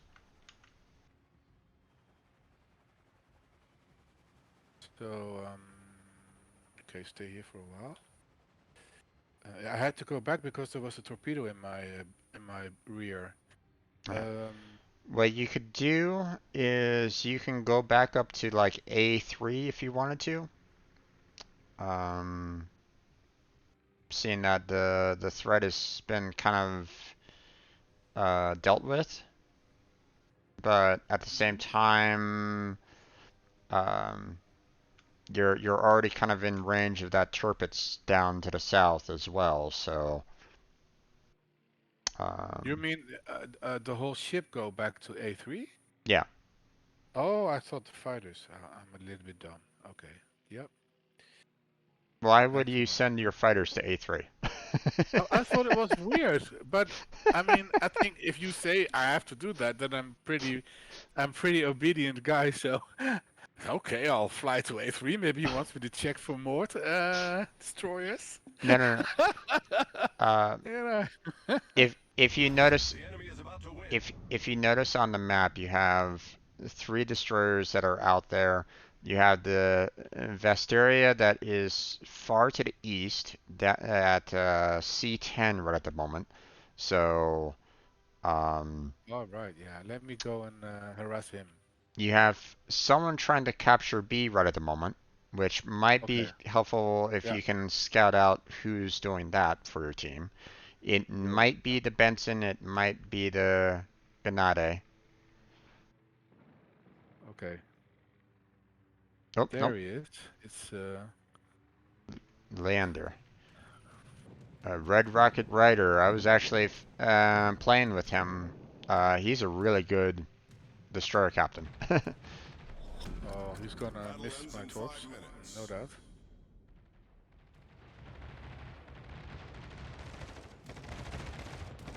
Okay, you got to be careful with your torps. Okay, there is when you're lining up your shot, there's typically like a green field Hmm. for it. You always want to make sure that you're firing the torps prior to that green field. Okay. You mean just a little bit before it? Okay. The green field is how long it takes for it to arm, the torpedoes to arm. So if you're firing your torpedoes within that range for your fighters against the enemy ships, then your torpedoes um, um, won't arm by the time it reaches the ship in question. Okay? That I know. I know. Well, what the problem is for me is not the arming. Usually it arms, but the aiming. That I usually see my torps go behind the ship, not in the middle of the ship. That's what I find difficult. Yeah. When it comes to um when it comes Oh, to Turkish torpedoes, incoming. you tend to want to um, if if they're moving forward, okay. If they're constantly moving forward, then you want to have your torpedo planes kind of aiming in front of it. So Yeah. looks like we're gonna be losing this one. Very often it does work, but very often it doesn't. 50-50. I'm gonna attack the turrets and go to my death. Well, he didn't send Yay, two he did hits. he didn't send out any attack planes, so okay. Good. Oh, we are for the next match. I am going to get something to drink. Oh, I have a nice amount of experience points though, Yes. more than I thought. Yeah. Wait. Okay, so I'm gonna create like a training room for us, and I'll kind of Oh, show you what I'm talking about in all terms right. of the training. So let me go ahead and leave the division because I don't know if I can actually create a training room with a division in mind. I have no idea. I've never been there. No worries, no worries.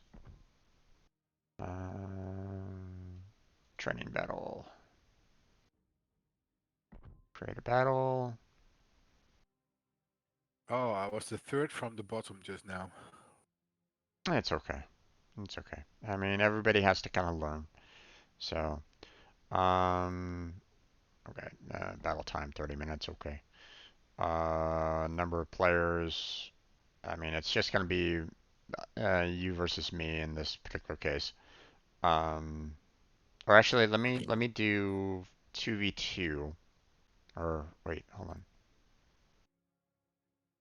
No, let me do 4x4. I'll add 3 AI players to each side, and I'll uh, so we're gonna be doing tier 6. Um, doesn't really mean much for um, training room private. Um,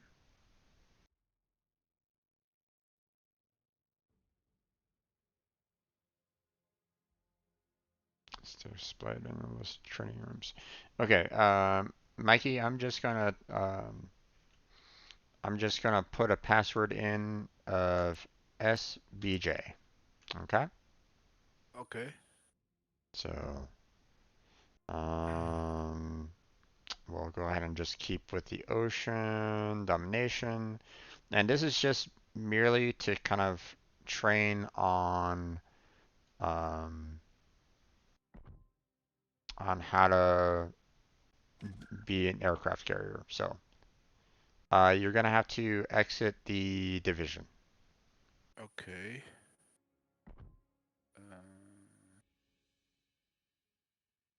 Exit. I left the division. Okay, there you go. Yeah, invite has been sent. Okay. There we go. Okay, so now um, I want to gonna do the gonna select the Raju on this one, which is a tier 6 aircraft carrier. Oh, hold on. We are going to add bots.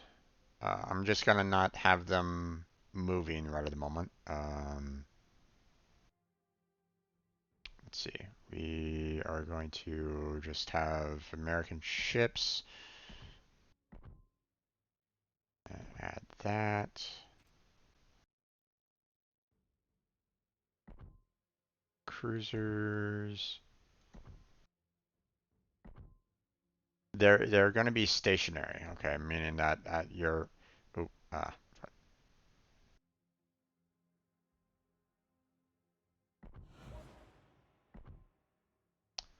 Um, I'm gonna give us all potential um, ships to fire upon. Okay, so that you can Right. kind of see um, uh, what we're how to kind of approach them for the most part. Okay, Okay. so And can I there we go. then see what you do? Yeah, I'm gonna keep your Of course, I can watch your screen if yeah, yeah, you yeah. in game. Okay, so let's go ahead and get ready. Um, what um what I want you to do is fly your planes to the middle, okay, and Uh-huh. then I'll go after your ships and kind of show you um what I mean by letting some letting some planes go, okay. So All right. okay, so typically for myself, the first set of planes that I normally send out is the attack planes. Okay. Yes, Because that's. Mhm. because typically the first ships that you're going to be most likely encountering is the destroyers. Yes. Um, so meet at B, and and then we'll go ahead and uh, what I want you to do is move your ship all the way down to Option J10. stations. Okay, Autopilot mode I'm gonna enabled. move my ship all the way up to A1, Okay.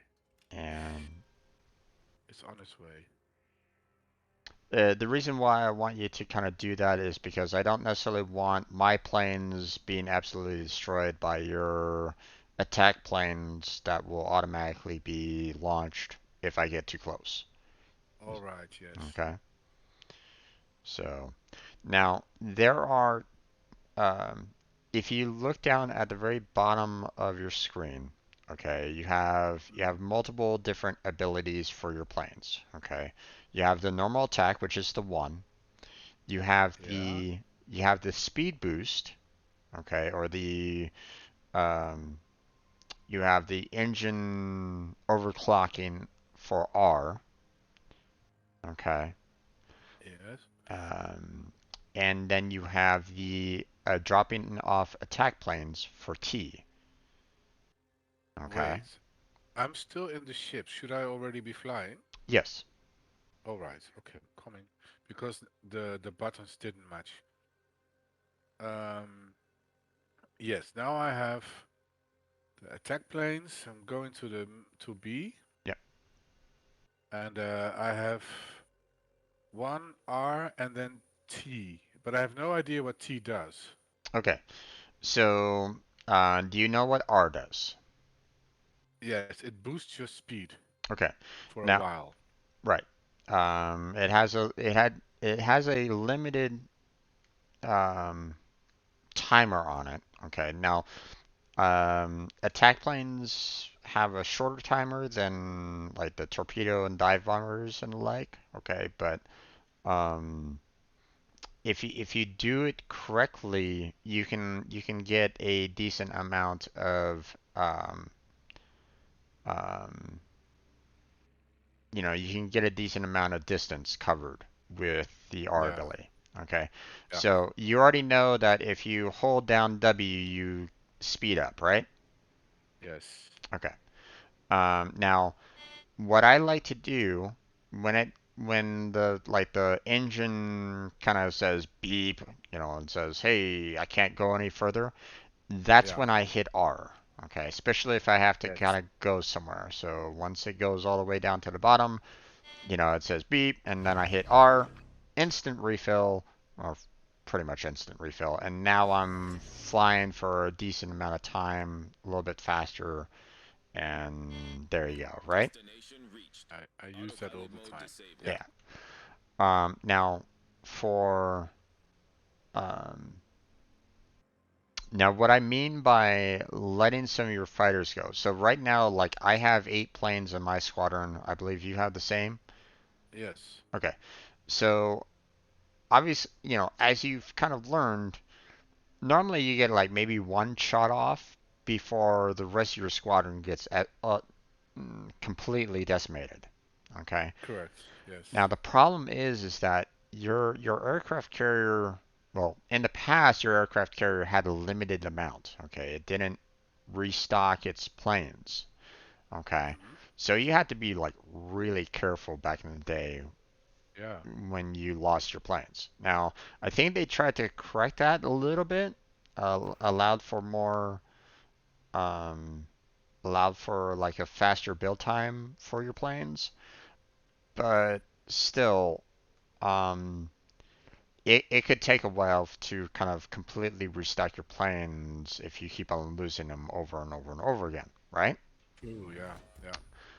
Normally you send out like half the squadron that you would normally if you kept on Yeah. losing. Yeah. Right. Okay. That So often happens. one of the techniques that you could do, okay, is just go ahead, you know, do an attack run and then just fire off your planes. Okay. So now your your one portion of your squadron is heading back to your ship. It's not Yes. going to be destroyed, and it'll be set up for your next attack run. Yeah. Okay? So now you don't have to worry about, you know, um, you might have a full squadron again, next time around. And you just keep on doing that pattern every single time. Okay? Attack planes, dive bombers, torpedoes, just initiate your attack run um, and then just kind of go. With 6. Okay. That's always 6 or even more. Well, I mean, it depends on what you're kind of facing. To be honest, if you're dealing with like a team that has like a heavy set of um, anti-aircraft, or there's a lot of um, they have like a lot of attack squadrons or something along those lines, then the the chance of your plane surviving a particular attack run probably not going to be that very high. But here's the thing: you still need some planes in your squadron in order to actually do an attack run. So if you're losing half your squadron or so, and you only had half left, well, you're going to fail on your attack run, no matter what. You see what I'm saying? Yeah. Yeah. So that's why I Alright. say, just kind of let one set of the squadron go back, Yeah. and you can basically take the rest of your squadron in for a potential strike on the enemy, right? Yeah. Yeah. Okay. So let's talk about T. Okay. Now T basically tells your aircraft carrier, hey, um, I need some attack planes right here at this particular location, right where your planes were at that moment in time. Okay. Now, if Okay. you were to run into that particular circle, which you should be seeing on your map right at this moment in time, the attack planes will go, oh, there's some fighters for me to go attack, and they will chase you down. Okay, and they will start shooting at you, and they will start destroying you, absolutely decimating you. Do Hmm. not run into that circle. Okay, because I just got 3 plane kills for that. But those fighters, they come from a ship? Well, they come from your squadron. So if No, you no, no, hit wait. The fighters that just shot at me, they belong to a ship? Well, I mean, they technically belong to the aircraft carrier kind of thing, but when you drop it off, it's instantaneous.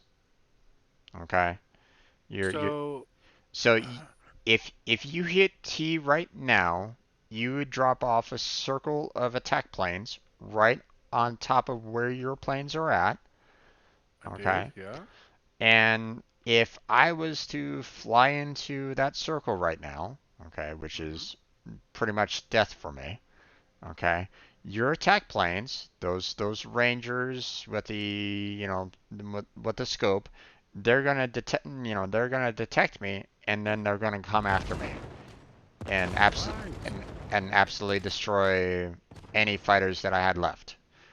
Okay, and obviously I can try to dodge and avoid them and stuff like that, but you know, But when would that be useful? I'm thinking, if I see the squadron from the other carrier, I should do it. hmm But they So will simply fly away, I suppose. well, that so if I was to kind of fly right over you, kind of thing, like what I'm doing right now, and I was to kind of drop off an attack flight, then I have the potential of having those attack planes go after you.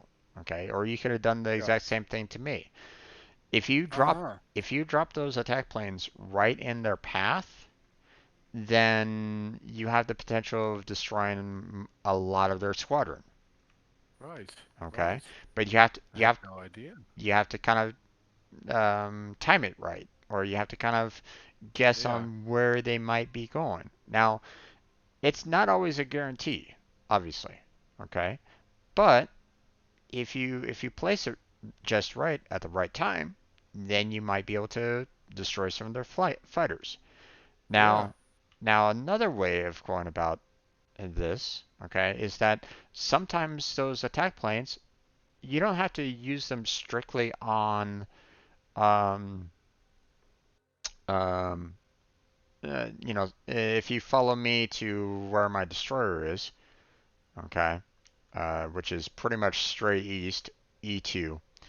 Um, Now, if you suddenly spot a destroyer, for example, okay, and you're like, ooh, I want to kind of keep this guy in my line of sight because let's face it, when they're moving away, it can be kind of difficult to kind of like circle around and go after them, right? Yes. Yes. What you can do is you can just kind of drop off a, squadron of fighters um, right over the destroyer, and that Uh-huh. destroyer is spotted. Yeah. Okay, that destroyer stays within line of sight for the um, because your attack planes are kind of um, keeping them viewable. Yeah. Okay. Now, obviously, you don't necessarily need to worry about doing that with, say, um, with the battleship or the cruiser because their detection range is pretty bad.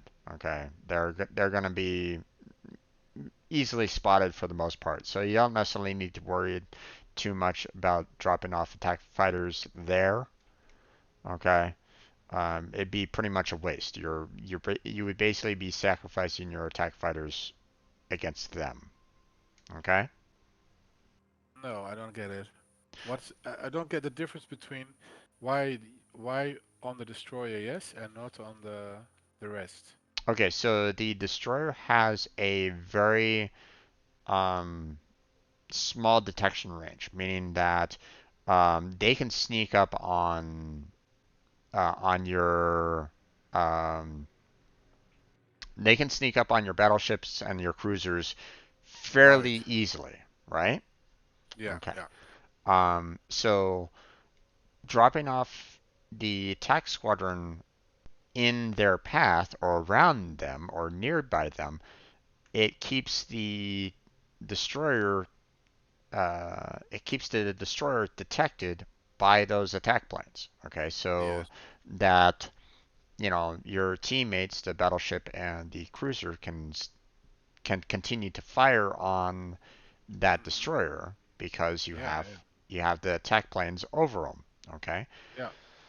Well, the cruiser and the battleships, they can be spotted for miles away. Okay, Yeah, they don't yeah. have like that stealthy kind of sneaky um abilities that a destroyer has, right? I get it. Yeah. So Hmm. why would you sacrifice your attack planes for something that has no stealth?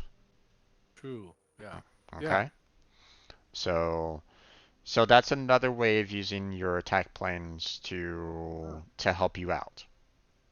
Does the anti-air of the ships also shoot at at the at that um at those attack planes that you drop? Yes, yes, they will be Oh, shooting down those attack planes. Okay, so all it's right. so you're in a sense going to be giving them some free points that doing that way, Hmm. but at the same time you're going to be helping out your team in the potential of having them shoot at the enemy destroyer. Okay, Yes. now be careful with this. Okay, because if the cruisers and the battleships aren't in range for the destroyer, then it'd Hmm. be a waste of your attack planes. Okay. Yeah, I would think so. Yeah. So Hmm. like for example, right now, with my destroyer right nearby the battleship and the cruiser, it'd be perfect time for dropping off the planes. Okay, because you're keeping the battleship and the cruiser would have line of sight and attack range on the destroyer over here, right? Yeah. But let's say the Farragut is all the way over at like D10, where maybe the New Mexico might have it within range. Hmm. Maybe. Why would you sacrifice your planes in that regard? Yeah, it's true. Yeah. You Good know. point. So there's no need to sacrifice your attack planes in when they're that far away from the destroyer. Okay. So that's Hmm. why map awareness is really key when it comes to aircraft carriers. Yeah. Okay, Hmm. you need to be aware of what's going on the map, even though, you might be like, oh, I gotta attack this guy. I'm coming in for an attack. If you're so focused on that and not really paying attention to what's going on in the rest of the map, well, Hmm. guess what? A destroyer is gonna sneak up on you and torpedo the hell out of you. That has happened. Yeah. Map awareness. Yeah. Okay. But Uh, helps. I think it helps when you're the carrier. You have to. It sort of goes more automatic that you have more map awareness. yeah. For me, because uh, I I look where do people need some scouting, or where is a lone ship that I can attack. Yeah. Now, um, I would typically recommend, okay, and a lot of destroyer captains are gonna hate me for saying this, but I would tend to recommend that as a carrier captain to try to go after the destroyers more often than not. Okay, Yeah. Hmm. try to go after um, those destroyer captain, the destroyers on the enemy team, so that you can um, not only you know wow, that Farragut, I was right on top of him when I spotted him. So, and I just lost sight of him right now. So just to kind of show you what I mean by the fact that there's destroyers have a small window in terms of the you know where to spot. So Yeah. You. um, Mhm. now You already know about F, right? Uh, It's F is go back to the yeah I know. okay. Now, if you are like if you're like down to the last plane and you're about ready to get absolutely destroyed, then hit F, send your plane back. Okay? It is like Hmm. like for example, right now, I just have one plane. Why on God's green earth am I trying to use this one plane to kind of go against these these other um you know the battleship and the um why would why would I want to sacrifice them, you know, to Autopilot mode um enabled. Yeah, to the anti-aircraft guns. It that's makes no sense. Okay, no. if you're down to your last plane, just send them back. Pretty much. Okay, Yes.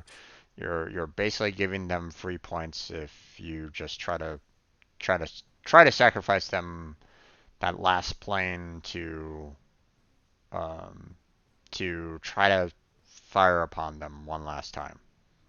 Yeah. Okay, it's not really worth it. No. Okay.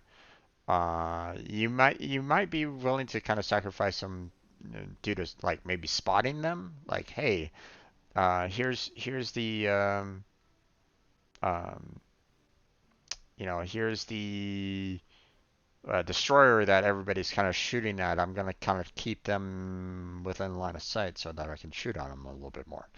You Yeah. Yeah. you're welcome to do that if you want to, but they're not gonna last very long. Okay, especially if they have the anti-aircraft guns going. Okay. Truly. Yeah. So if you feel like your planes are dropping like flies kind of thing and you just did your attack, then just call them back. Okay. Don't destroy, don't have your all of your fighter planes die for an attack run that will never happen. Hmm. Okay? Yeah. Makes sense. So, um obviously you can't do that when you're in the middle of an attack run. Okay? Destination reached. Um True. Autopilot mode disabled. But I mean, if you're just coming out of an attack run and like half your squadron is already dead, then it might be time for you to just kind of call it quits and head back to send the rest of your planes back to your ship, Yeah. right? Okay. Hmm. Um, Now, um, I can see what you mean by the machine guns first before launching the rockets. That's a little annoying. Um, Matter of Yeah. fact, That's. It takes like matter of it. There's also a difference between American and Japanese carriers, etc. But it takes like 4 seconds, and it's okay, especially with a destroyer that always changes course difficulty. yeah. Um, okay, so Is that a that new thing? Was it different before? that's new.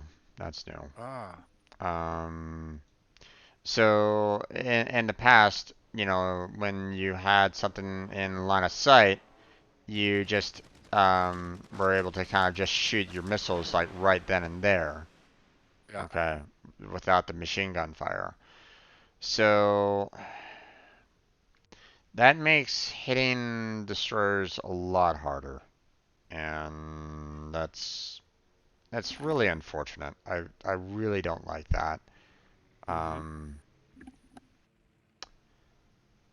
And then bec sometimes you have the green circle perfect, and still they miss the ships to oh shoot you. yeah, oh yeah. That's You shoot over it, or that's common. That's common. You still have the RNG of the ships in question. So I mean, or you still have the RNG of what you're potentially shooting at. So what is RNG? um, random number generator. Uh, Meaning that each one of your bullets has a random chance of hitting or missing. Okay, okay. so It's like a sort of it might there might be a strong wind or uh, it's not mathematics the shooting. well, I The mean bullets they may base vary or something. they basically put like a percentage as to um what your planes can do damage wise. Okay. Like, hey, the rockets have a 75% chance of hitting. Yeah. Okay. Hmm. So, um, so even though you might have it completely lined up perfectly, you still might miss. Okay. Yeah. Some rockets might just kind of go off in their own direction. Okay. That's that's not um you don't have to worry too much about that in terms of torpedoes, okay? Because Hmm. with torpedoes, um, you can kind of uh, you're lining up your shot, accordingly, based off of um, based off of your attack pattern and stuff like that. And obviously, the number of planes determines the number of torpedoes dropped off, and so on and so forth, right? Yeah. Um, Now, all your planes have pretty much the exact same kind of. Netherlands in 5 minutes. Okay. All your planes have the same exact kind of stats, same kind of engine boost. But as you can see, I have the torpedo planes going right now, and I'm holding down W to kind of speed up my planes, but I don't need to hit R because I have a little bit longer to handle the engine. My engine doesn't overheat nearly as fast. Okay. Hmm. So I can go a little bit further distance when it comes to the torpedo planes, okay, or the torpedoes. So you might not necessarily need to use R that much, but you still have those attack planes on your squadron, right? Hmm. Hmm. Okay. Now, in terms of the torpedoes, okay, obviously, Engaging enemy. oh, okay. So the this little green field, okay, I made I the see it. mistake. I made the Yeah. mistake. Okay. Okay, so you have the green field in the very top, okay, and you have the non-green field closer to your planes, right? No, I don't get it. I don't know what you're doing. Okay, Field. Should I watch your screen for a moment? yeah, watch my screen. Okay. Okay. Wait. Um, I'll watch your stream screen. Oh yes. Okay, so you see But that it's, look, there is a delay though. Yeah. so you Okay. see that green field at the very top, Yeah. and then the not so green field Yes. nearby. Okay, Yes. so that green field is where the best attack area is. Okay, where your torpedoes are going to be kind of focused in on. Okay, the non-green field means that your torpedoes aren't going to arm by that point. Okay, meaning that if I dropped off the torpedoes in that non-green field, Mm-hmm. they're not going to arm in time and they're going to Oh, be I get it. completely duds. So, like for I get example, it. That happens often with me though. so I'm going to against Dallas and I'm going to launch right now, right? Yeah. No damage. No damage. No, it's too short. Exactly. So what you want to do, okay, is when you line up, first off, don't move that much, okay? Because when you move, you're not able to kind of focus down your fire, and then you drop it off when it's still in the green. Okay? Yes, yes, yes. And then they both arm, and I get some damage in. Okay? I got 2 hits on the Dallas on that one. Alright? Yes, yes.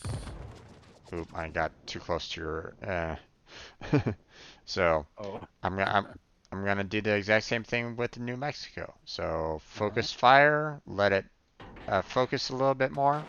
I drop off the torpedoes, and then there they go. 2 points of damage. Fighter airborne. You know. And you know what I did so far? I looked at the stats and it said something like they arm after 800 meters. So and then something with 5 kilometers. So I thought if I drop them between 1 and 5 kilometers, it should be fine. But that wasn't true, No. or not always at least. No. Now I know how it works. All right. Okay. And So the smaller the narrower the beam becomes, the straighter they will go, right? yeah, when you keep your planes stable in terms of like if you're moving your planes around, they're not able to kind of focus their line of shot. Okay, so when you drop off the torpedoes and the field is still very wide, then your torpedoes are going to shoot wide. Now there might be a Yeah. strategy in that. Okay, like for example, you're trying to go against a destroyer, and so you might want to try to send your torpedo out that might be a little bit crazy to try to go after that destroyer. But more often Yeah. than not, what you want to do is you want to try to keep your planes fairly stable, okay, so that it kind of focuses its fire down a little bit more. Now, that might mean that you might need to do your attack run a little early so that you have a little bit more time for it to kind of narrow down. But be careful with that because you only have a limited amount of time to launch your torpedoes, okay? Yeah. I You get it. you want to try that again? I know that the Yeah. battle. Maybe you can have the ships move this time. And I Okay. think I get the green part, but unless maybe I'm not seeing something.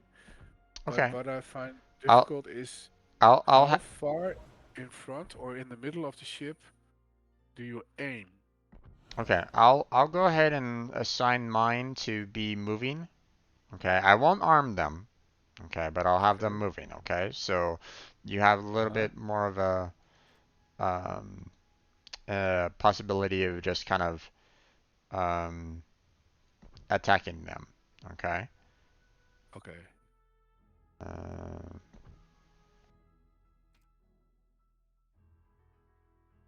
let's see.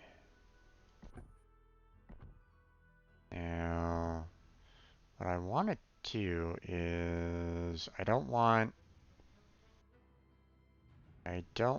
domination. Um,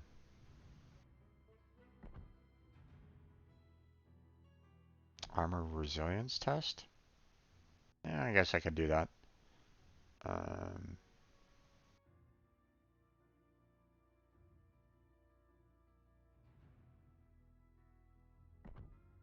okay. Let's see if that. I don't want my team to take over the capture points and basically make me win the game too early. Okay, I want it to kind of keep that Right. 30 minutes. Okay, so that's why I'm trying to do the um, armor resilience test and see what that's all about. So, okay. Okay. So I'm gonna go ahead and ready up.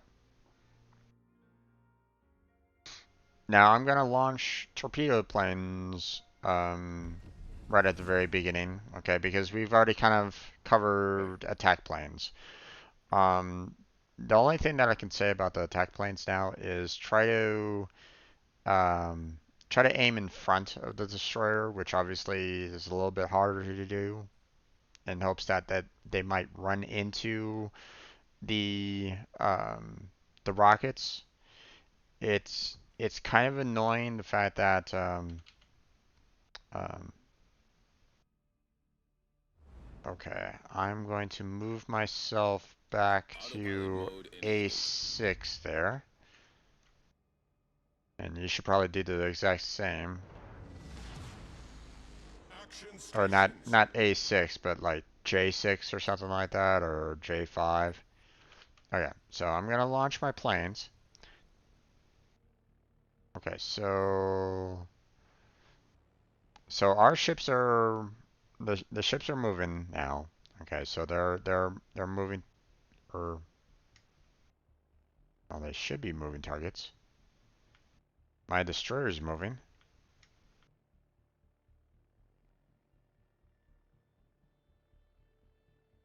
My cruiser and battleship is not moving though. That's Okay. odd. I thought I selected that they should move. Hmm. Okay, well, I guess you're gonna have, you know, moving target for for the destroyer and non-moving targets for the cruiser and battleship. Okay. Yeah. So, I mean, it's okay. I mean, if necessary, we can kind of do this again. But what you want to do, okay, now that you have your torpedoes, um, go ahead and make an attack run on, say, the Dallas here. Okay, and when you do the attack run, try to focus and let them focus down. Let the let the field narrow down so that it can, you have a little bit of a possibility of getting your torpedoes to kind of go straight in a straight line. And make sure that you're attacking within the green field. You drop the torpedoes early. I did? Nope, you got it. Fighter You airborne. got it right. I think I did. I did just what you showed me. Yep, The that's last little bit of the green, I dropped them. yep, yep. You did good there. Now be careful with that though. Okay, because um if they are heading towards you, meaning like, hey, I'm going to kind of approach the Dallas um from the front, say, right? So I'm gonna kind of go at my Dallas, you know, from the front, and it's heading towards me, right? Well, that means that um, even though I'm heading towards the ship, it's heading towards me as well. So, are you still there, Mikey? Mikey, you still hear me? Can you still hear me? Can you hear me again? Okay. Hello? Hello, hello. Can you hear me? Yes, yes. Okay. Sorry about that. Had a little had a little lag spike on my internet there. Oh, I don't know. Maybe it was here. Who knows? But um, you said when it comes to, I didn't miss anything you said. I think. I okay. think you just didn't hear me for a moment. It's possible. It's possible. So, It's uh, coming towards you. You said. so when you're obviously when you're both, going in the same direction towards each other, okay, then Destination reached. they have the Autopilot mode potential disabled. of running into your non-arming area, Yeah. okay? So, if you're like, trying to fly against the Dallas here, and you're like, okay, I have them lined up. Here I go. And I'm like right before he um right before He's it moving. gets. He's Yeah, moving. he's moving now, which is interesting. I don't know why he's starting to move now, but That's amazing. um AI at work. yeah. um So if you drop off your torpedoes like right there, right on the line, and he's trying to come towards you, then your Hmm. torpedoes aren't gonna arm in time to hit him. No. Okay, because he's entering your non, he's entering that area effect where it's like, hey, you can't damage them at that point. Yeah. Okay. So what you want to do is you want to make sure that you drop off the torpedoes a little early on that. Now, uh, fair warning on that though, okay? Because um, if you drop it too early, then they're gonna see where those torpedoes are coming from, and they're gonna try to maneuver out of the way. Okay, Yes. they're gonna try to like, oh hey, I gotta move around it, kind of thing. They're gonna avoid it. So Yeah. you know the they're gonna go straight down the center, and your torpedoes are gonna miss, right? Yeah. Okay. Now now typically what you want to do is you want to try to go for more for the broadsides. Okay, Yeah. you want to try to aim, for the ship's broadsides, because then you have the potential of having both your torpedoes hitting the target. Okay. Yeah. Now, obviously, if they're moving, then you're gonna have to kind of adjust based off of where they're moving. Are they moving forward? Are they moving backward? Where are they going? Yeah. And you're gonna have to adjust for that. Okay, you're gonna have to kind of, are they moving forward? Okay, well, you might want to decide to kind of release your torpedoes a little in front of them so they can kind of run into said torpedoes. Yeah. Okay. Um, Obviously, you're gonna need to kind of judge how fast they're going and how fast your torpedoes are going to figure, what's the best course of action on that. I can't really help you too much. That kind of comes with, knowing how fast your plane torpedoes go, and how fast your enemy is going.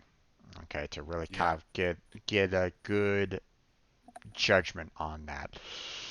So you're just gonna have to, you know, take some time to kind of learn that a little bit. I mean, if you Yeah. want to, try just kind of go back to tier fours and do that a little bit more if you want.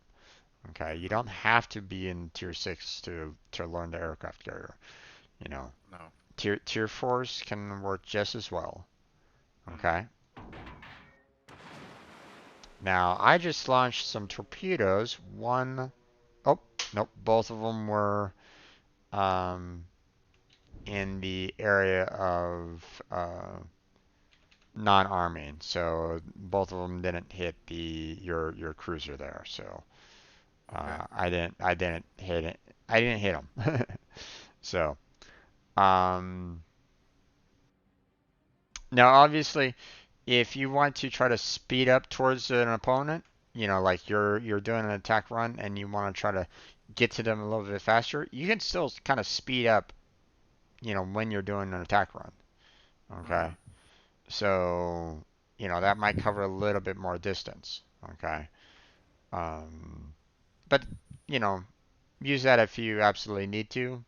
Like, like maybe you're getting hit with a lot of, um, AA gunfire kind of thing, and you just want to kind of try to avoid it. So you go down for some speed and you focus your attacks, and then you're like, okay, ready to go. Yeah. Launch. You know, Mm-hmm. so um, now let's see. What else to kind of cover? Obviously, you don't necessarily need the R when you're trying to do like an attack run. That would be pretty much a waste. Don't do that. In my particular opinion, maybe there might be some other CV captains that do that.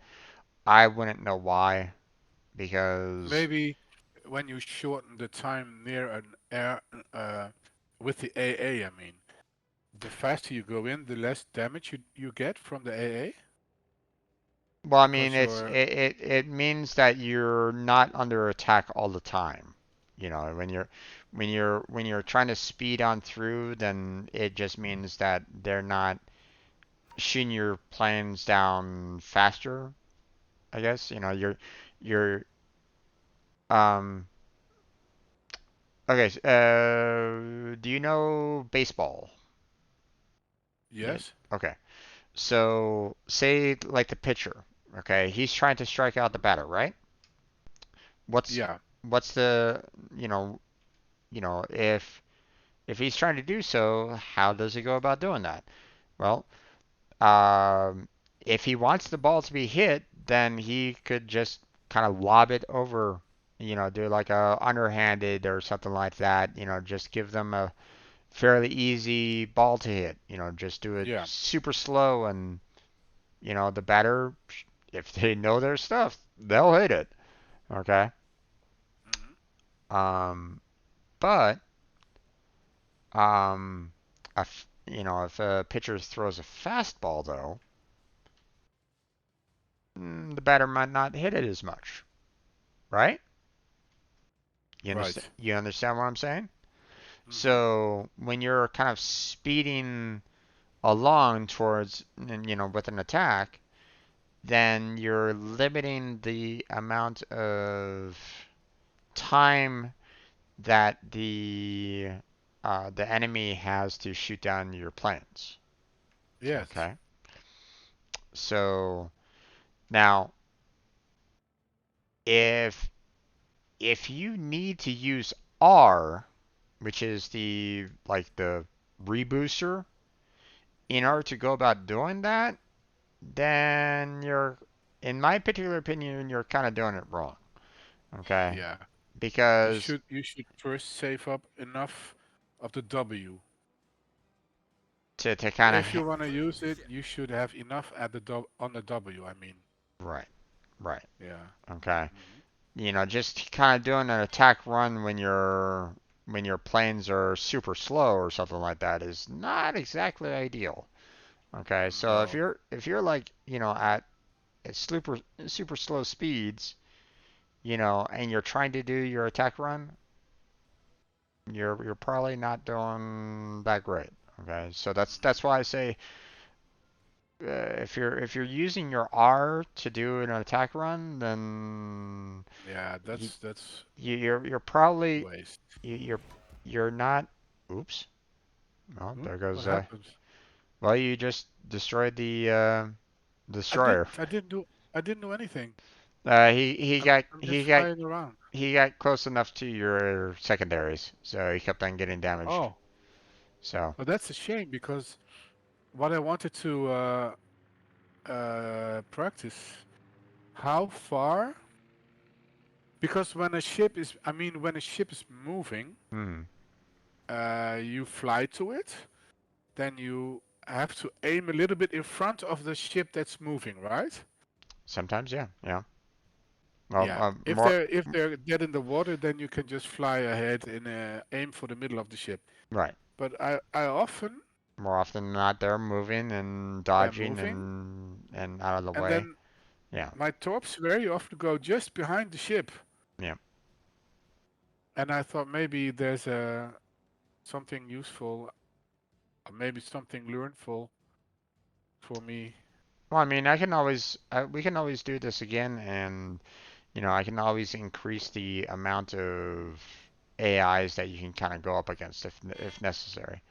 Um, Maybe I can watch on your screen how you aim. Then I can learn from that. Do you know what I mean? But my I ships are not moving. yeah, yeah, That's yeah. So I would need to kind of get them to kind of move um as well to kind of do a little bit more.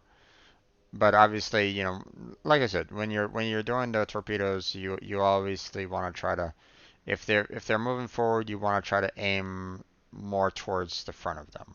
Okay. yeah, And that's not always a guaranteed. Okay. I've launched my torpedo planes in front of the ship, and they still the ship might be a little too fast, compared yeah, to my too fast. torpedoes. Okay. Yeah. Now, I will say, you know, one of the things that I like to do when if I have no other choice to, go up against the ship and, face forward kind of thing, what I like to do, okay, is, if I can't get a broadside, if I can't get close enough to do like a broadside to them, okay, and my attack squadron is only like two planes, like I'm only launching like two torpedoes. What I Hmm. like to do is I like to kind of put the one ship down in the middle of the path of one of those torpedoes.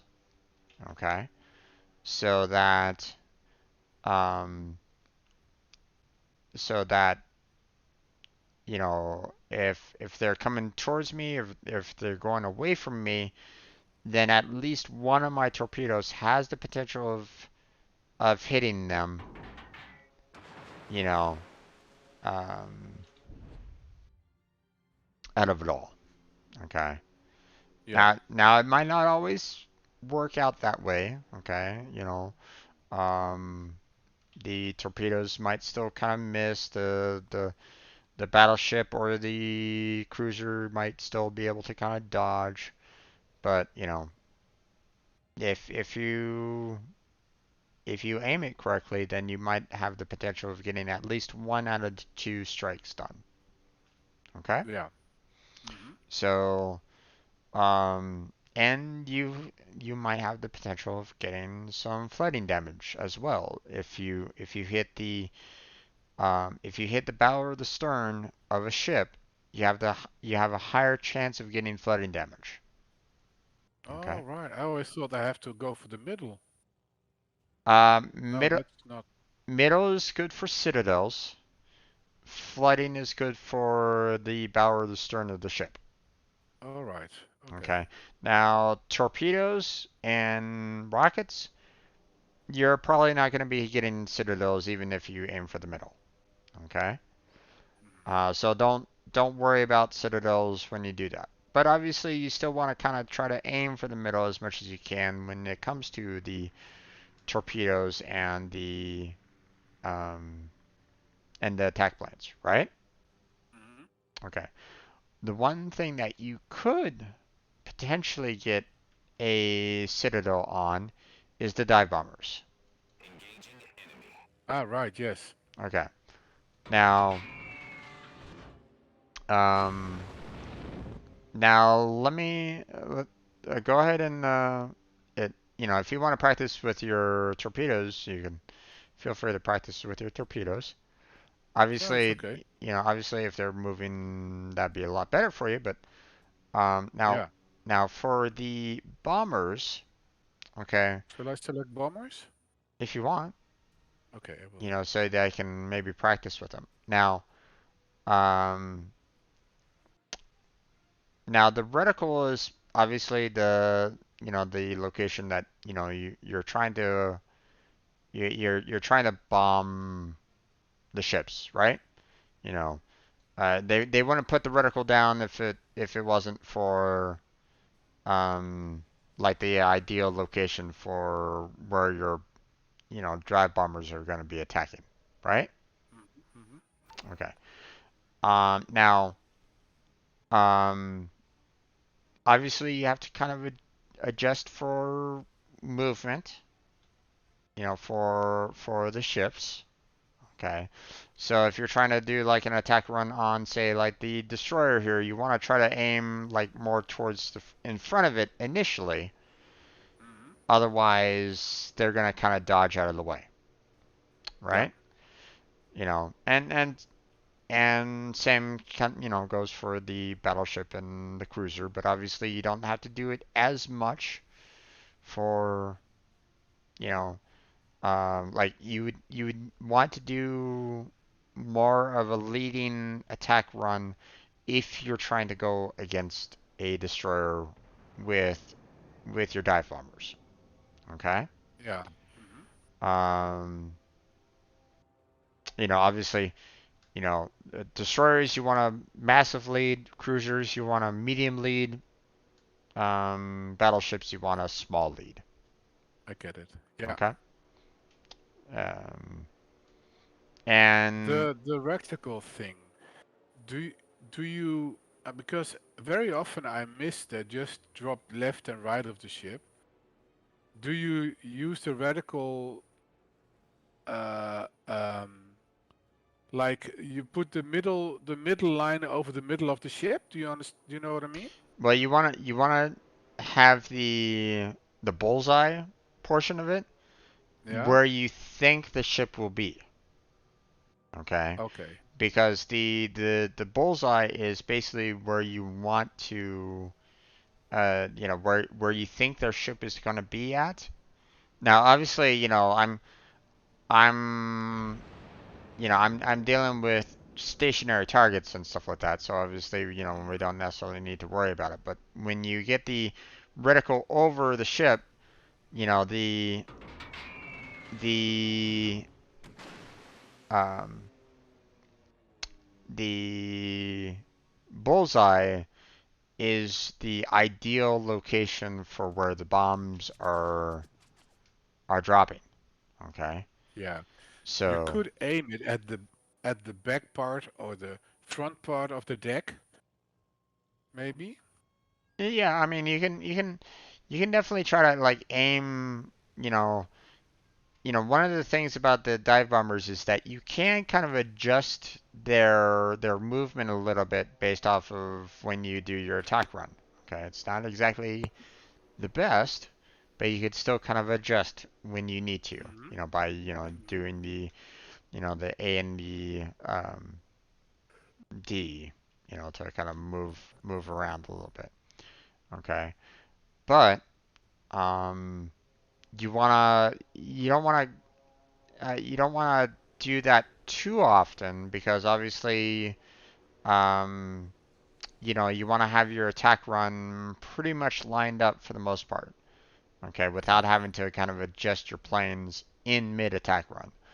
Hmm. Okay, that causes some problems. That causes some potential misses. Okay, it might affect Yes. your aim. You want to try to avoid that as much as you can, but obviously they're going to be moving. Okay, so obviously you're Yes. you're going to kind of have to move with them.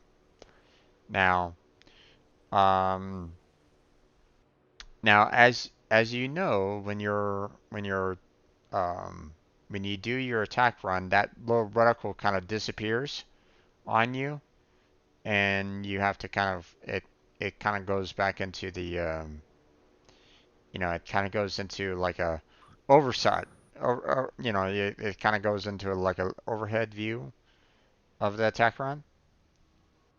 Like the reticle kind of goes right below you. It becomes a sort of an egg, Right. a smaller reticle. And it's in a sense, it kind of goes it kind of stays relatively the same size, to be honest. Really? Um, Um. for the most part. Wait. I'll go. Yeah. Yeah. The outer ring merges with the middle ring. Yeah. Now, um, now obviously when you have the green reticle that basically says, hey, this is when you can drop your bombs. Okay, so obviously you want to kind of line up your shot as much as you can in order to um, hit the ships. Now, typically, the dive bombers are great against battleships. Okay, Yeah. they're slow-moving targets, and if you are able to line up your shots perfectly, if you're able to line up the bombs perfectly on the battleship, then you have the potential of having the bomb go straight through its deck and hit its citadel. Yeah. Okay, it's not doesn't always happen, Hmm. but you have the potential of have that happening. Okay, now you can still do that with the cruisers and the destroyers, but it's just a little bit harder to kind of get that aim in. Okay,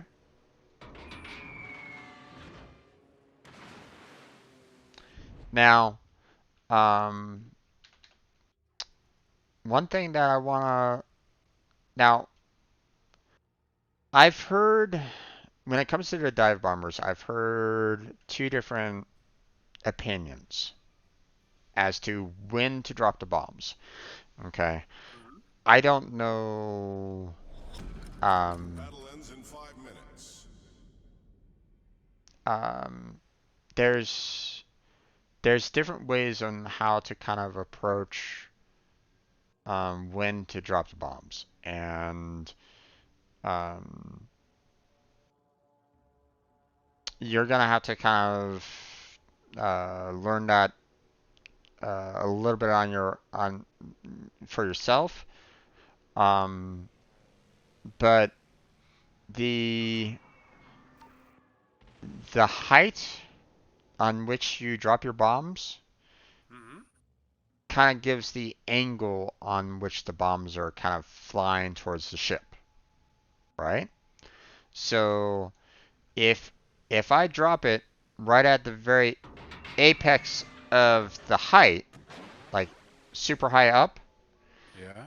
then the bombs are going to be kind of dropping more at a vertical into the ship, right? If you wait for the last second, like you're you do your attack run on the ship and you start kind of going, you start kind of pulling out of the attack run. Like here, I'm gonna do an attack run here, and then it gets closer and closer and closer and closer, and you drop it right then and there. The angle on which the bombs are potentially going into the ship is more on a horizontal angle for the most part. Really? Okay, Oh. that's what I've heard. That's what I've learned. Okay, so if say the armor is a little bit, like you're trying to aim at a battleship and say you're trying to go straight at them, and you know that the armor going into the citadel from the front is weak, then you have the potential of getting the citadel if you kind of wait for the last second to drop those bombs in, because now the bombs are kind of flying in more on a horizontal than it is on a Uh, vertical. Okay, mm, mhm. but if the citadel is right, you know, um, like right below their superstructure, then there's really no point in having to wait for the last second. Ideally, you want to wait, you want to kind of attack it at at the highest point on the attack run. Okay? My thinking was, if you're, because that's what you see in those war movies, like Midway, for example. Oh, I see you talking, but I don't hear you. I'm still here. Oh, okay. I'm still here. They always go as low as possible because then they have a higher chance of hitting the ship. That That so that was what my thinking. I have to go so deep as possible and then only drop the bombs. I mean, you can still do that. You can still do that. Well, I still Um, miss. there's that It too. seems to make no difference. That there is that too. Um, the um, you still have the potential of missing the bombs, and unfortunately for me, I find that the dive bombers have the I feel like that dive bombers have a higher potential of missing than anything else, to be honest. Yes, Like I could have my reticle, dead center on the battleship. You know, the bombs should be going straight down um, into their superstructure, and nothing happens. You know, the exactly. and it's like one of the most frustrating things in the world to me. Okay, that's why I I personally don't like dive bombers as much. Okay, now since they made the change for the um, for the attack squadron, I have a funny feeling that I'm probably not going to be liking the attack squadron as much anymore as well. So, Mhm. um, It's I, very difficult to get something. yeah, You have yeah, to do a double calculation, sort of. yeah. I really don't like that change that they made, but I mean, you the problem is that a lot of people hate CVs. A lot of people hate Yeah, CVs. Okay. You go into a match, you're gonna get hate. Okay. Unreasonable, unwanted hate. Okay. yeah, So, that's true. I haven't so seen it yet personally, and so far I'm lucky, but I yeah. think. I've um, you know, I've seen um, chat messages from like destroyer players just saying, "Oh my God, these guys are killing the game, blah blah blah. I hate them. Go ahead and die." It's like wow. I've Yeah, seen a lot of toxic players along those lines. Okay. yeah, Um, and it's kind of unfortunate because it's like aircraft carriers were a thing back in the World War II. exactly. You My know, point uh, only. um, you just have to kind of work around them. Okay. Yeah, Um, same with submarines, I yep, think. yep. Now, I I I have a problem with submarines in the fact that they they never really were in like a major battle campaign with other fleets. Okay. They were never they were never with a fleet to be attacking another fleet. Okay. That wasn't their specialty. Okay. Okay, all right. Um, or at least to my knowledge, I have never heard of a submarine with a fleet attacking another fleet and being perfectly fine. Okay. Um, typically, submarines have no real sight, about where the enemy is. Okay. They have no idea. The They most that, used a periscope. well, that's if they're near the surface. Periscope Mm, can only go so far. You know, yes. they can only extend like what 3 to maybe 6 feet, maybe. Hmm. You know, um, but if the submarine dives further down than that, then the periscope is useless. Yes. Okay, you can't do anything with the periscope. Okay, that's what makes them so dangerous. Okay, because when they're under the surface quite a distance down, they don't know who's friend and who's foe. Okay, all they got is No. sonar at that point. Hmm. So if they detect someone on sonar, how do they know that it might not be a friendly? Uh, So they don't know. Okay, sonar doesn't reply back to them and say, "Hey, this is a friendly. no, Don't no. attack them." True, true. Yeah. Okay, so that's why them being included in World of Warships isn't exactly realistic. But then again, let's face it, World of Warships isn't really realistic either. Um, but I mean, I've they seen some pretty strange ships yeah, coming from other games, it seems, or science fiction yeah, yeah, guns. exactly. So, um, so I mean, they try to keep it as much as they possibly can to the stats of where the ships were back in the day. But Hmm. even that might not be like 100% accurate kind of thing. They might have like changed the values themselves on their end to try to make things a little bit more balanced in the game. Yeah. Okay, there might have been a ship that was, you know, in all in all regards perfect.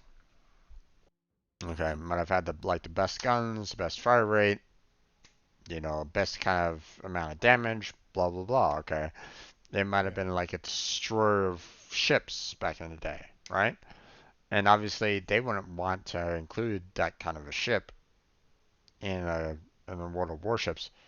You'd basically be having everybody trying to get that one particular ship to be used in, you Yeah. know, on the ocean, and it's like, okay, well, that pretty much nullifies all the rest of the ships, right? Yeah. Um, Mhm. so they do a balancing on that. Now, um, now for submarines, the thing with submarines was the fact that they were more of a harasser of cargo or the fleets themselves. Okay, they would Yeah. they would harass the fleet or a cargo fleet, depending on what they spot.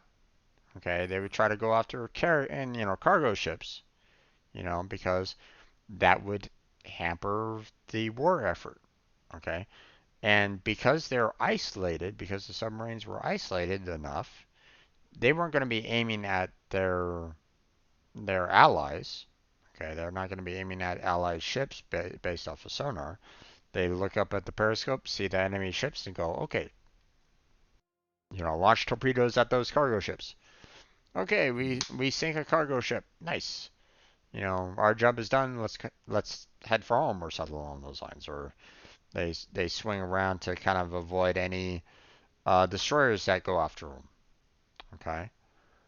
Um, but they are typically the assassins of the seas. Okay, they go out, they stealth, they go for an unsuspecting fleet, and they sent torpedoes down into that fleet or the cargo fleet. Okay, they weren't really used in any kind of fleet to fleet combat. Okay, they were No. never I think they were at never Pearl really. Harbor they were used to scout the harbor before the attack. Yeah, but they never really were like launching torpedoes at the ships in Correct. Pearl Harbor. Yeah, that's true. Yeah. You Yeah. know, they needed to be stealthy. They needed to be hidden. If Hmm. they sent off their torpedoes right then and there, then the ships that were in the harbor would have gone, wait, why are there torpedoes coming in? There's a submarine. Oh no, that kind of thing, right? Exactly. Yeah. Yeah. Yeah. Yeah. And then they would have gotten their sonar up and checked for any enemy ships in the harbor. Okay. Yeah. Yeah. Yeah. Obviously, Pearl Harbor was an unfortunate disaster, and there was a lot of problems going on there. So, I mean, Hmm. technically, the Japanese submarines could have been attacking a little bit. Um, actually, I think they might have attacked at one particular point in time. They tried to send torpedoes down towards trying to like an escaping battleship, Right. if I Oh. remember correctly. But um, to avoid the torpedoes, I believe the battleship kind of ran aground, if I remember correctly. Um, Oh. Right. I think it's been a while. In my Um, memory, there's also this image of very small submarines, two with two people in it, mhm. al- also doing something in the harbor, but I'm not sure what anymore. Well, hmm, excuse me. And also, maybe some I've seen it maybe in a movie, and it's not true at all. Because in the movie Midway, have you seen it? Mm. Midway, There's one moment when there's this Japanese captain is on a ship and they see an American submarine in the middle of the Japanese fleet, and the submarine is firing torpedoes, but it's a failed mission, and the American submarine, I think it's blown up. I'm not sure, but maybe that's not historical facts, but just because they like to put it as submarine in the movie. Yeah, I don't really remember that particular. Well, okay. Here's the thing. Um, the um, after the attack of Pearl Harbor, obviously the Japanese were going to be heading, and they were heading after Midway after that. Okay, so that they could remove the airfield that was at Midway. Okay, so that they could continue progressing their fleet, towards the west coast. Okay. Yeah. Um, so they needed to be hidden, but they were also trying to look for the American carriers as well. Okay, so they were trying to do two different style of they were trying to do two different things at the same time. Okay, they were trying to do an attack on Midway, and they were also trying to find the American carriers. Okay, Hmm. um, because obviously the carriers weren't at Pearl Harbor. They escaped. Or I knew they, that. they they were out on training missions. Training mission at the time, so they weren't in the harbor at the time of the attack, and therefore they were able to survive. Right? Obviously, the Japanese would have loved if the aircraft carriers were there in port. Um, but obviously bad timing on their part, right? Yeah. Okay, so they just they didn't know. Okay, they had no clue that the carriers were going off on a training exercise. So they were thinking that the carriers were there. Okay, when they did the surprise attack. Okay, um, but obviously that didn't happen. Um, Now I don't know about a submarine in the middle of the fleet. Okay, because to be honest, um, the Battle of Midway was fairly close after the attack of Pearl Harbor. I forget exactly how long of a time it was when the Battle of Midway occurred versus the surprise attack on Pearl Harbor. Um, I know it was, what was it, December 7th for the surprise attack on Pearl Harbor, I, I think, if I remember correctly. I believe it was December 7th. I think. Um, Yeah. Yeah. and Battle Midway, I think Battle Midway was like maybe end of December or January, I think. I don't know. Let me look it up real quick. Um,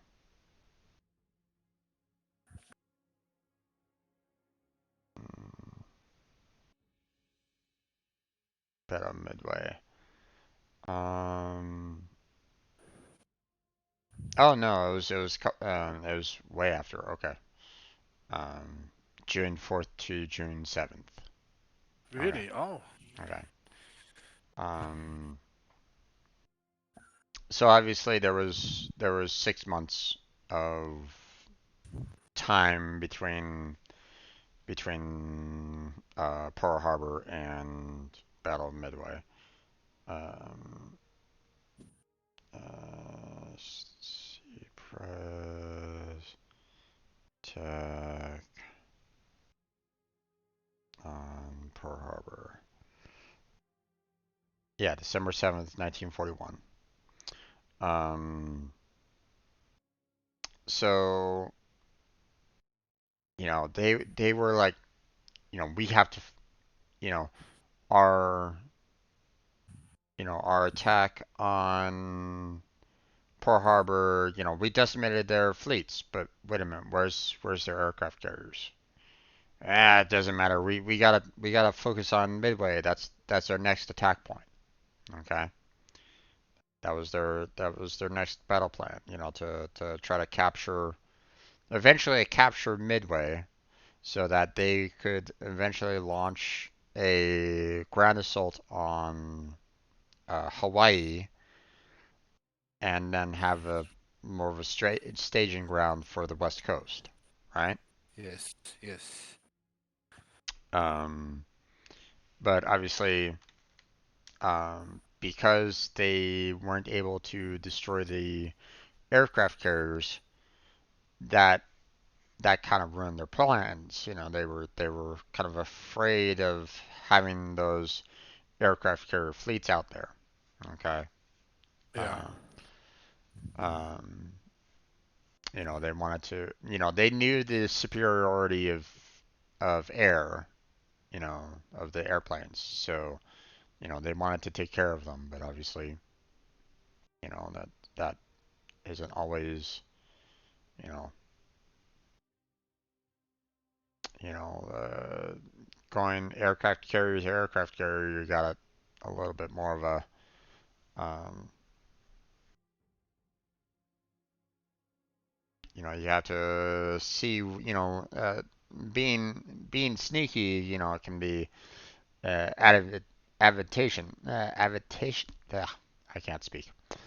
Um, could be a positive for you.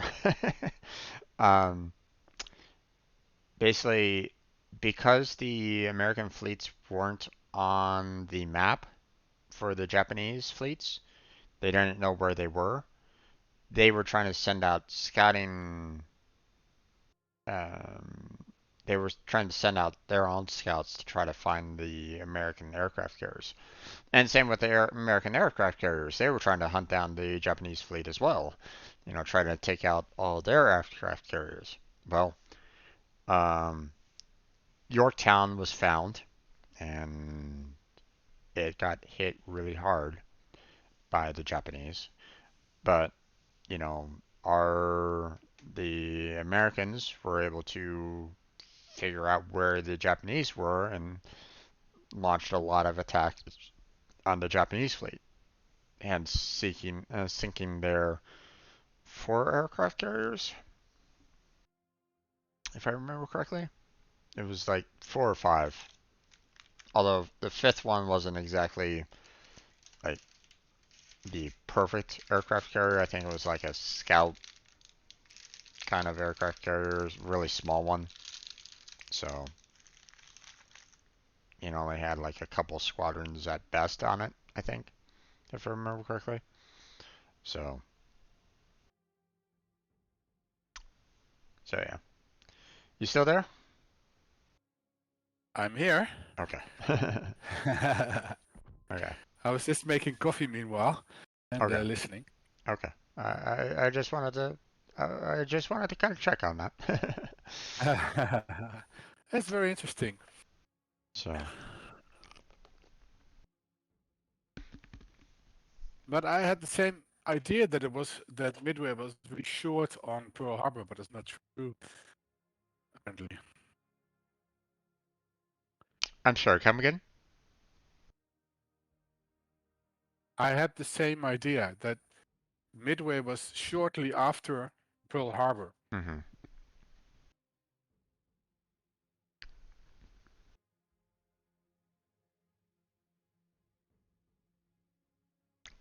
Yeah, I was figuring that wasn't that um I had thought in my mind that um not remembering the dates, that they were fairly close to each other, because I mean, after this successful attack on Pearl Harbor, you would think that the Japanese fleet would continue their trek east to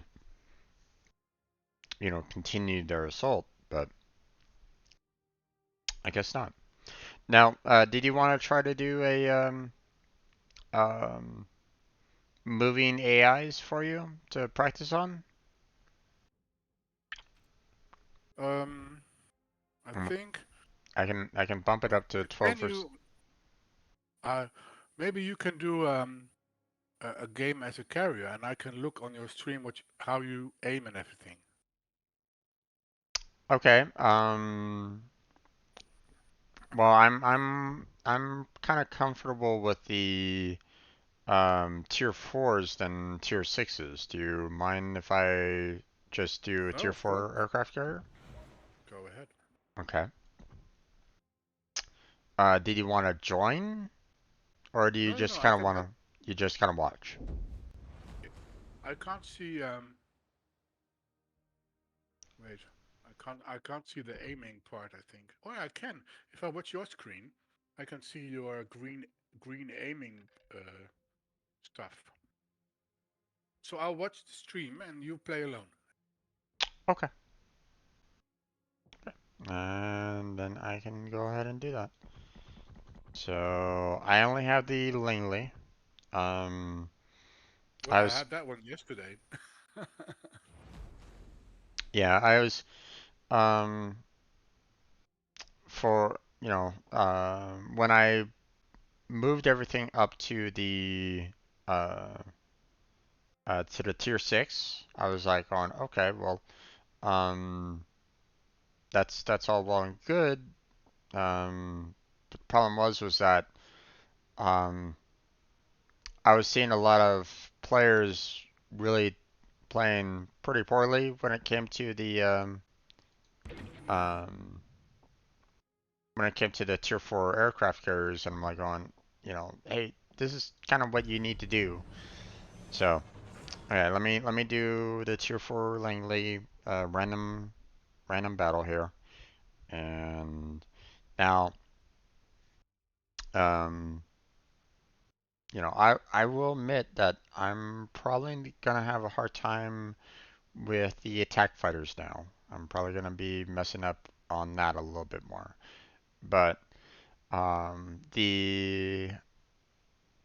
the other side of things with the tier four aircraft carriers, they don't have the drop off for the attack planes with the Oh, squadrons. Okay, that's probably why you oh, didn't really see them in tier four.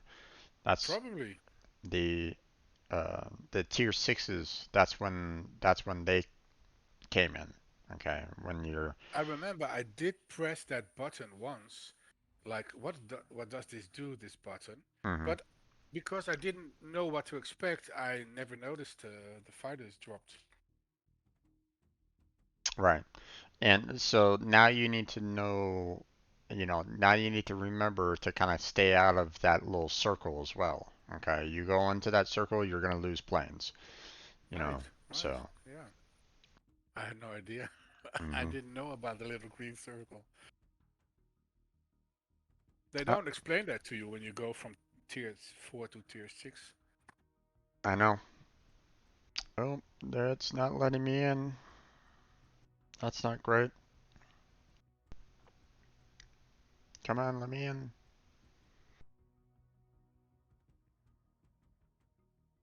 I want to help out my team. Let me in. All right. Luckily, you're the carrier, not the destroyer in the front line. Yeah, but at the same time, the I'm not getting as much damage in, and I'm not scouting as much. So there we go. Action stations. Okay, so now that I have that, Autopilot mode enabled. I'm gonna park myself behind that island. All right, let's go.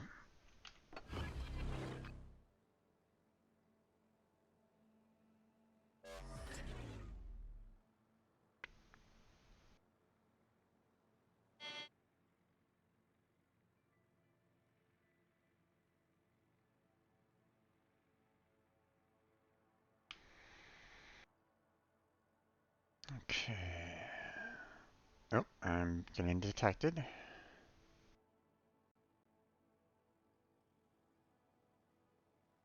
see.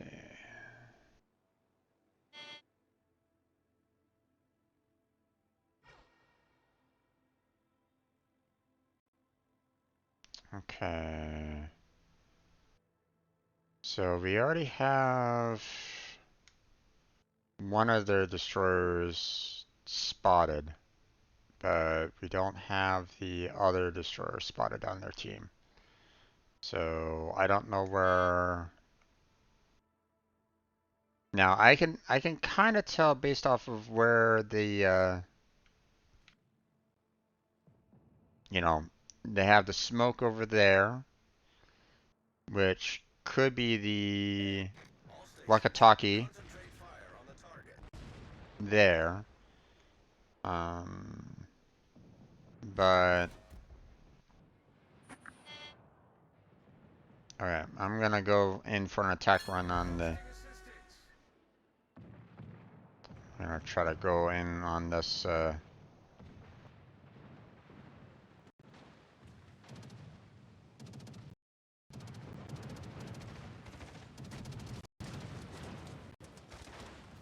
Oh, a little bit of lag on that one. Sorry about that. I don't think I hit him at all. In my television screen, you're still going to attack him. Concentrate fire Yeah, on the target. There's a, I think a 5 to 7 seconds delay. Yeah, I see. You just missed him, I think. yeah. Okay. I don't see where their other destroyer is. Oh, there he is. He's still down in the camp circle. I'm gonna ignore him. So, uh, now,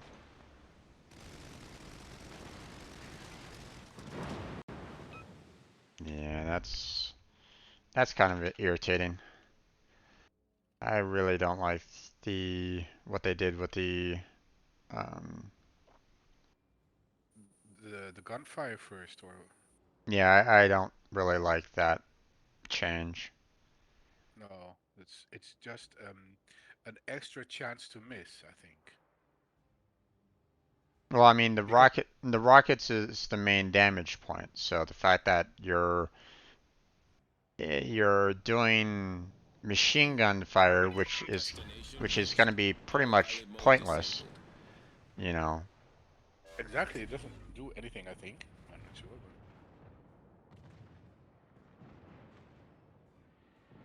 All right, this guy's going to die.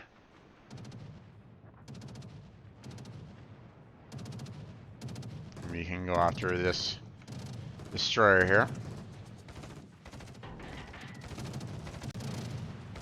Again, it's not exactly ideal to be trying to drop torpedoes down against the destroyer, but All um, stations, the position of a strategic target. um, that one cruiser was gonna die, so it was just easier for me to kind of try to go for the destroyer. Yeah. So notice how I kind of led that battleship a little bit? Alright, my plane's about ready to die. Send him back. Hey Jim, another question, right? What's that? Sometimes you can, when you're in the ship, you can say concentrate fire on that specific ship. But when you're flying, you can't do that, can you? Or do you know a way that you can? You can do that. You just put your little, and there's like a little reticle right in the very middle there, and you can just kind of um, hit the F3 on it. So, you know, you can just kind of go, hey, I want to kind of Recall air attack. focus on them, but Oh. it might not always work out the way you want it to. So, No, I've tried to say focus fire this ship, and then instead the game said try to capture point A. yeah. Well, that's the problem. If the ship is like in A, then it's like, okay, well, can't really help on that. So, alright, I'm gonna try to get rid of this Charleston here.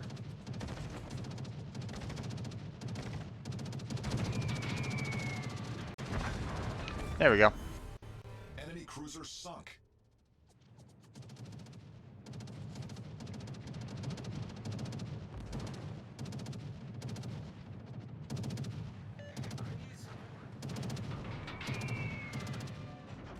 Missed. Okay. Yeah, you just think the Charleston on my screen. Well, that was a good hit. Requesting support. But it's for me, it's very interesting to see where you put the reticles, crosshairs. Yeah, you missed those. Okay. Is that the correct name? Reticle? Reticle? Yeah. Reticle.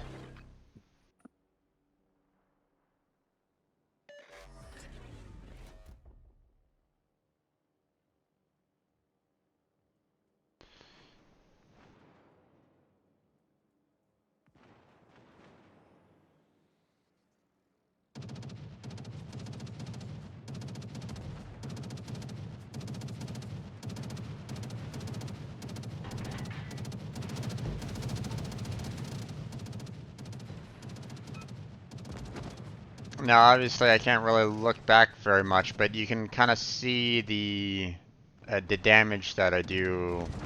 You know, you can see whether or not the torpedoes actually hit based off of what, on the right-hand side. So,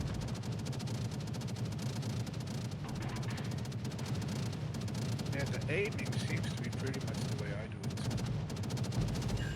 there we go.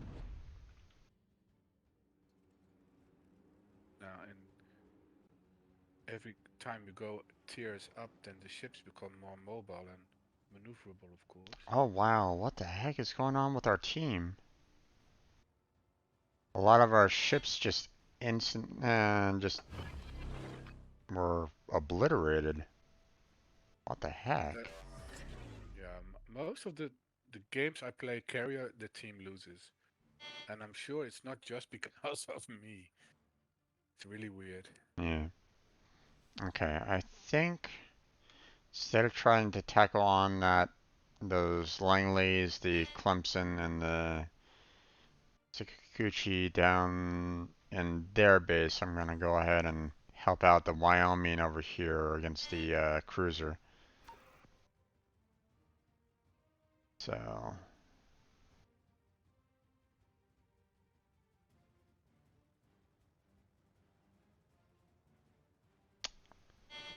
okay, well, I hope our destroyer was able to launch some torpedoes at that aircraft carrier.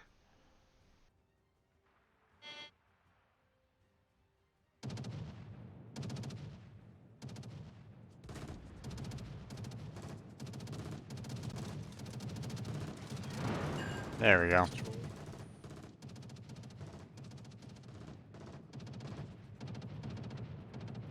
You have to really lead their ship a little bit.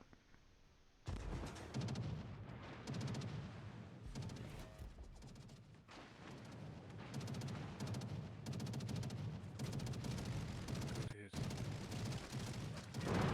There we go.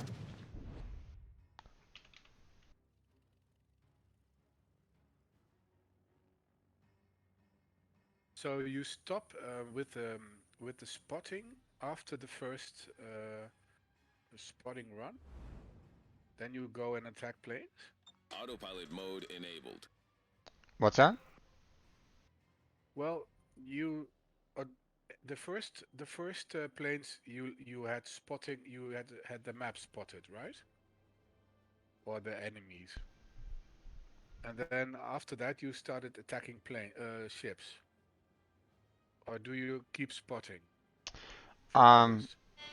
well, it depends on what's going on. Okay, so um, typically my what I want to do is I want to make sure that I tend to go after the destroyers first and Yeah. foremost. Okay, so that I can um, so that I can try to remove that pain from the from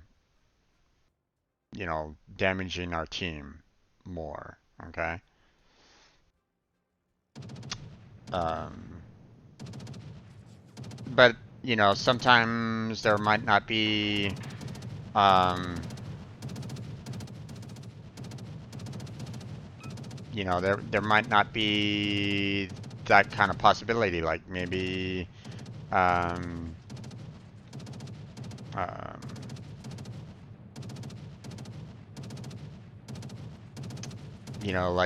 like this time around, I didn't have any chance to kind of hit. I didn't see any destroyers anywhere. Ooh, that guy avoided it.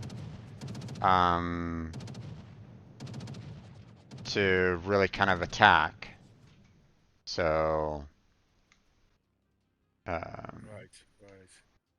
so, so instead of trying to go after a destroyer to kind of attack, I just went after, I just went after the nearest ship. Yeah, yeah. So.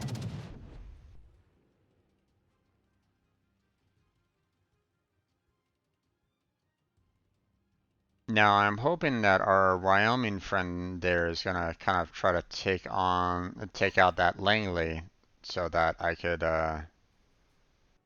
um, because trying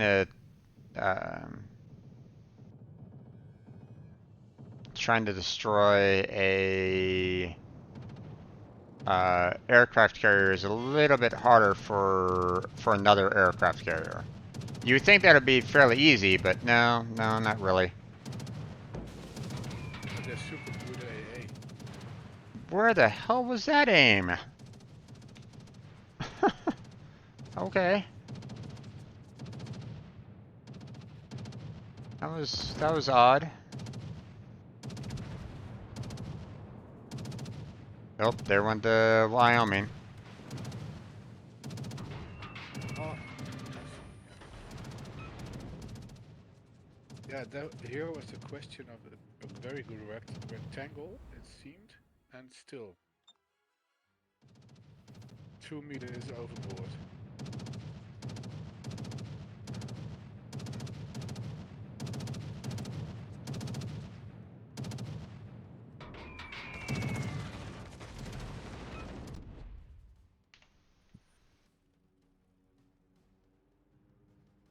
Okay, I gotta get rid of that carrier. Now, I'm gonna lose this game. I'm gonna lose this match. To be honest, I don't think I don't think I'm gonna win this because um you know they already have um Battle ends in 5 minutes. they already have both of their um they have both of their aircraft carriers, they have the battleship, they have their destroyer. Not gonna make it. So Maybe they make a mistake. doubtful.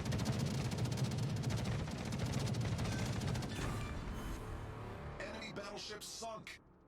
Okay, what I need to do is get the attack planes going so that I can try to take out that destroyer before he has a chance to launch his torpedoes, but I doubt it. Yep, there it goes.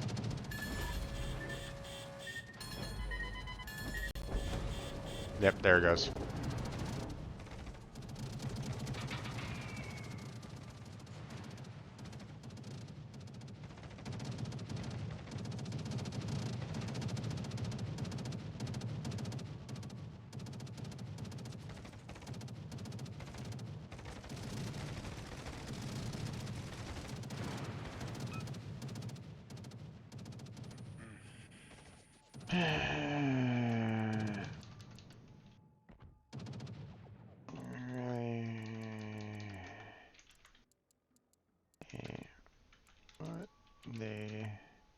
added to the attack missile planes.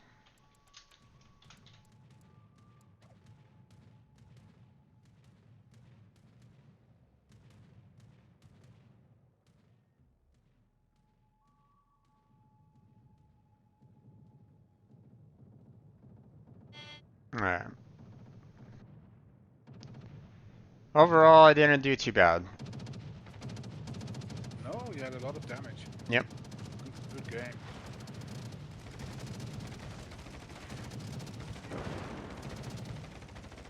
Four damage.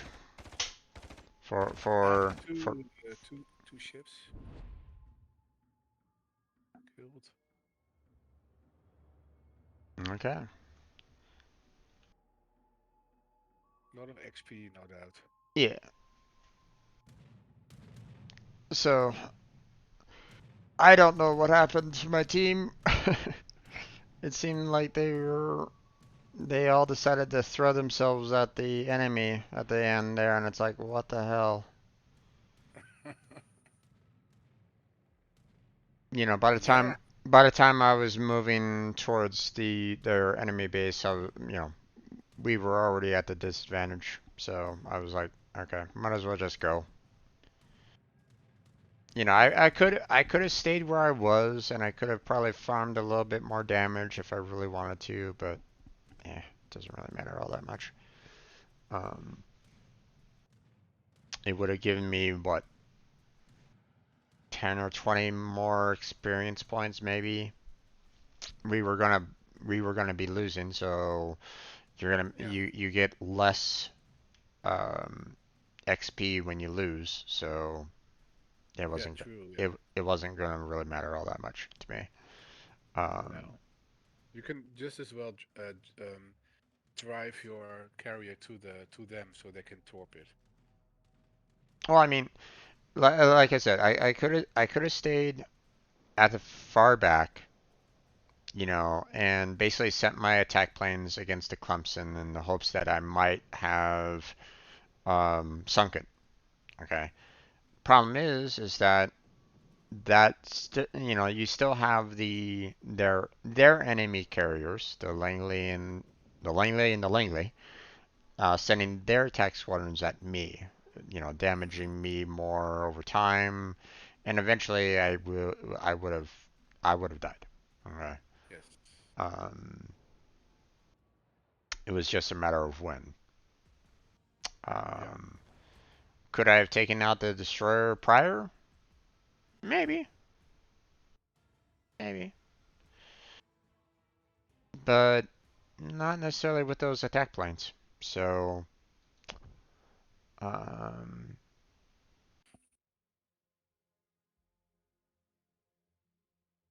yeah, so did pretty well, overall on the team. Um, so did my teammate on that. So, Yeah. That's that's just as important, I think, that you just feel that you know that you played a good game. If you won or not is second. yeah. Um, you could have like the best game in your entire life, and you could still lose. True. Yeah. Yeah. I So, mean, um, I had one person come into my chat one time, or I think it was maybe not necessarily my Twitch chat, but I was talking with someone in World of Warships chat, and you know, uh, they were talking about, hey, we're just gonna go for all these, we're just gonna go for ship kills, ship kills, ship kills, ship kills, and I'm like going, no, you really don't want to be doing that because they're scoring points by capturing the main objectives. Okay, yeah. like you had the three circles objectives kind of thing, and they captured all three and they were getting a ton of points from it, right?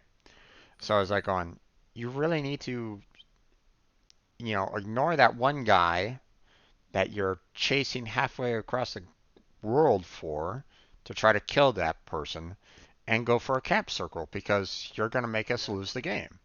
Okay. Yeah. Um, or I've had instances where it's like this one guy was like going, hey, we're just gonna kill everybody.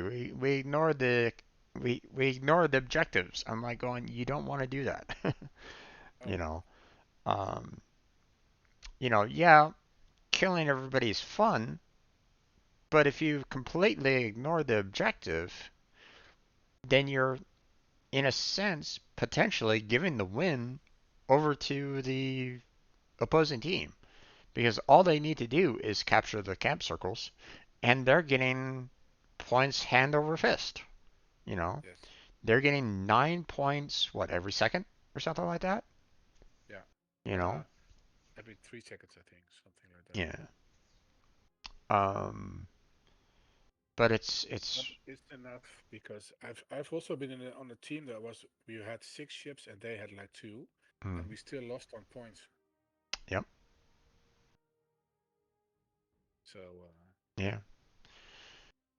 So it's kind of unfortunate that some people hold to that view, and it's like, no, you really shouldn't be that gung ho about it. no. So, so I hope that, I gave some amount of insight. Oh, it was very interesting and learn. How do you say? Is that learnful? Is that a word? I don't know. But yeah, yeah, it was very nice. Thank you very much. You're welcome. You're welcome. I mean, they're probably still gonna like nerf and change aircraft carriers. Uh-huh. Um, I kind of miss the old style of aircraft carriers, to be honest, Hmm. because with the old style aircraft carriers, you didn't control the planes whatsoever. All right, I've seen a YouTube film on that, how it was in the past. Yep. You Yep. just said like this. You just like an RTS game. You send out your troops or something. Yeah. Now you can instruct them to kind of go after a particular plane or particular ship and the like, and um, target said ship, if I remember correctly. But you never control the planes, you know, completely. So you can kind of guide them, if I remember correctly, to get them into a particular position where you can then instruct them to go attack. But I think that was about it, um, if I But I remember do think correctly. this is more realistic. This is, I think, better. This maybe not more fun, but it's more realistic. In the old way, yeah. Not the new way. Oh, the new way, yeah. Well, I Now you mean, have to be a good pilot, sort of. yeah. The problem that I have with the change that they made was the fact that in the past, you were able to launch multiple fighters all at the same time. Okay, you Uh-huh. can have multiple. You had the ability to launch out multiple squadrons. You know, Yeah, that's good. uh, whereas in this particular version, you can only send one squadron out at any one particular time, and had to wait. Well, not necessarily had to wait until they return back, but you know, once you're done with your particular attack run with that particular squadron, then you could send out another squadron. And it's like that's not how it worked back then. That's Hmm. that's one of the reasons why I kind of appreciated the old way of the CVs I because get it. because you know you brought a squadron up on deck, you launched them. You brought another squadron up on deck, you launched them. Hmm. Okay. So maybe the best solution would have been to keep the old way, but to enable the option that one of the squadrons you were able to fly yourself I if you mean, wanted. that probably would have been an option, but they didn't think about that. They just kind of wanted to put you into the control of the planes, That's or maybe it was a little too difficult for them to kind of switch between the different squadrons to change between uh, them under AI control versus player control. yeah, Who maybe knows? Who knows, man? But they Uh, changed it, I heard, because there were some CV players that were so good at this that they dominated the whole game. yeah, Hmm. yeah. So, All right. but yeah. Well, I'm gonna have to close on down here, and there, Mikey. I need to get some dinner in me Yeah. uh, and shut on down. Um, so now, I mentioned the fact that, if you guys aren't able to do these Wednesday nights kind of thing, then I can always hop on like a Saturday and Sunday and Yeah, play it's with you okay. guys. Okay? In So, that case, yeah. so But today it worked out again. yeah. Um, And you know, I had a message from Tornado, and he said that he was just going to bed. ah, Uh, yeah. I didn't get any kind of message from him. So, or at least I ah, didn't see a message. Maybe it popped up in chat and I I missed it. maybe. I didn't see one, Yeah, maybe. but I don't know. Um, I probably missed it, to be honest.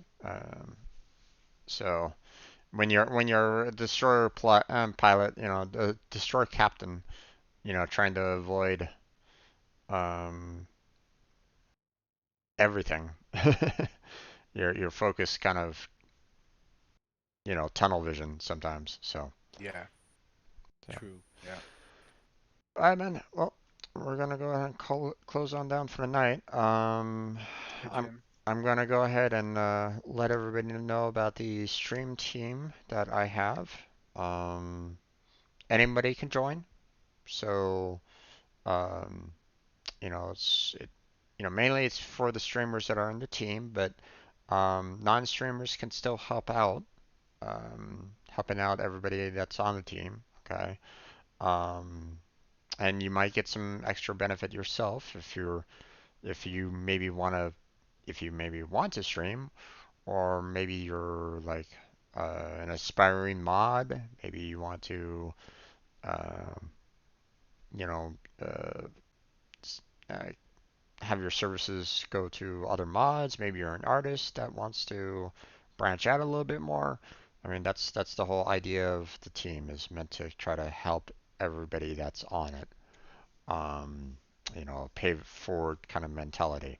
So, um, so if anyone's interested in that, the link is down below on my Twitch about page. Go ahead and fill out the application there and submit it. If you're curious about what everything there is to know about the team, there is a Google document that explains everything there. So feel free to take a look at that document. I know it's pretty lengthy. I get it. I understand. But it's meant to kind of show um, everything that the team is all about. Okay, it's meant to kind of build that foundation.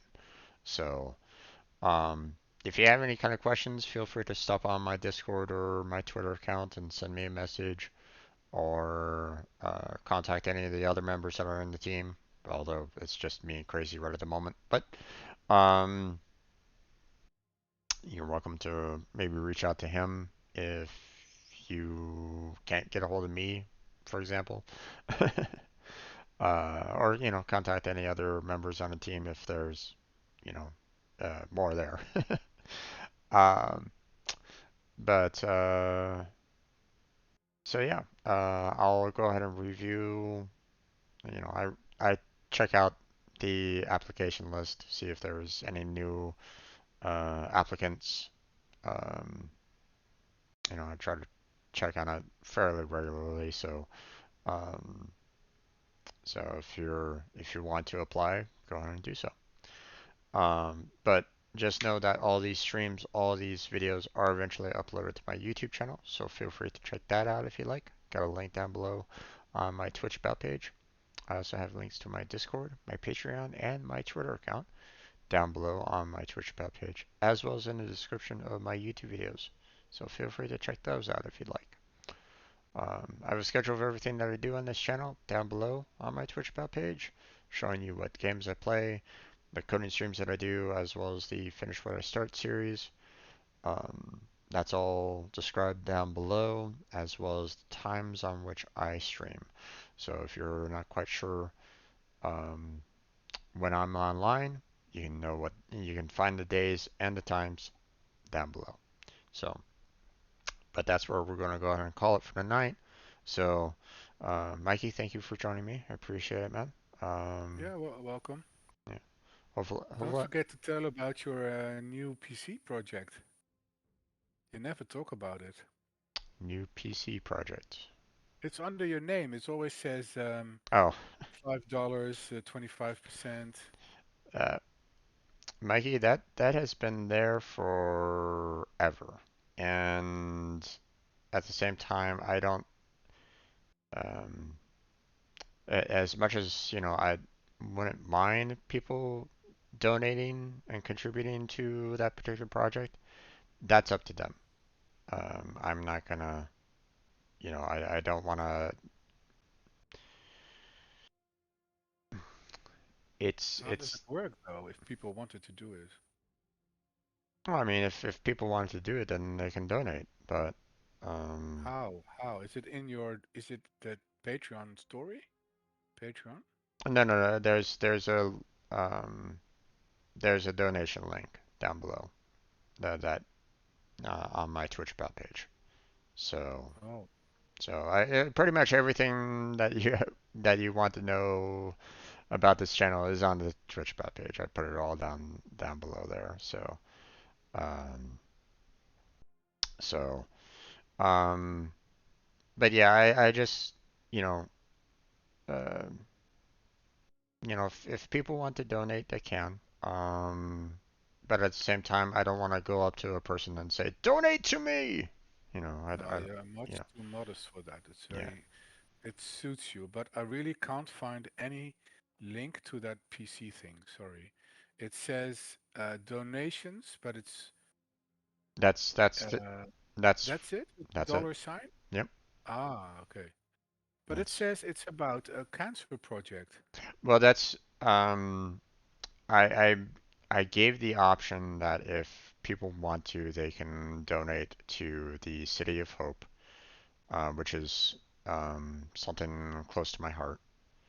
Hmm. Um, you know,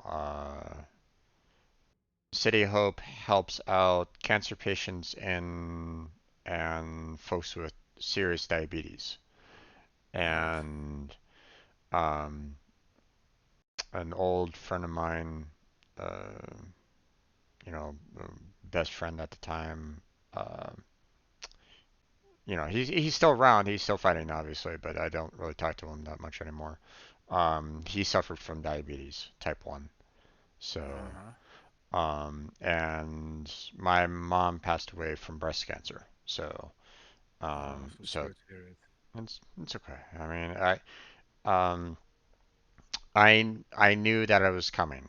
Obviously, once news struck that she had it, I knew it was just a matter of time. But at the same time, I also knew that it was a high probability because she and Dad like to chain smoke quite a bit. All So, right. so But you're you know, still so young yeah, to already lose your parents yeah. of your mom. So, But when I read this, I have no idea that it's for your PC as well. mm, Okay, I know you need a new PC, so it would be helpful if people donated to either a PC or this is a good cause indeed. mm. But it doesn't make sure here. I mean, there's no mention of your that it might also go to your PC. Hmm. I mean, I guess I could probably Maybe you add can, add yeah. add add a little note to it saying, this is going to the current project of building a new PC, but I don't know. That's it. That, like I said, that's if people want to. So, Yeah. so, you know, it's one of those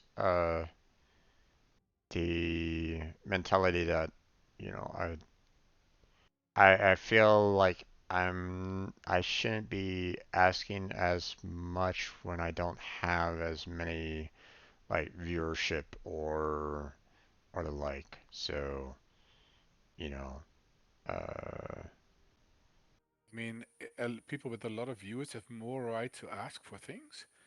That sounds not really logical to me. true, true. Um, No, it shouldn't matter. And you're a guy who likes to help people, and I mean, um, I think you would really benefit from a new PC as well. You sometimes you can see that the frame rate is not as high and the resolution is not as high. You would be helped with a new PC. And if people were to, one person gives $5, another 10, and yeah, it would be faster if you had a lot of followers who would donate something, but yeah. um, every little Um, bit helps. yeah. Now Jedi was willing to kind of donate hardware. He couldn't donate like money, but he could donate hardware. But I didn't have like a PO box or anything along those lines to All for him right. to kind of do that. And I didn't feel all that comfortable providing my home address. Now, don't get me wrong, Yeah. Jedi's been around for quite a while, and he really uh, he's one of my common viewers, and I really do appreciate when he does stop on by. I really do appreciate that. And oh, he does do his own streaming. He plays Warframe, so if you want to check out his channel, you're welcome to. Matter of fact, let me go ahead and put a link in the chat right now. Um, 1 second, where I type this out. There we go. I know that he's been streaming quite a bit lately, but if I don't. I think he mainly streams Warframe for the most part. But um, so if that's something of interest to you, feel free to kind of go check his channel out. So, um, but yeah, I think that's where we're gonna go and call it for tonight. Um, so thanks for stopping on by there, Mikey. I appreciate it. I'm gonna sign out. So thank you very much for watching. I appreciate it. Hopefully I catch you next time. Until then, have a good night. Stay healthy, stay safe, and I'll catch you strangers next time.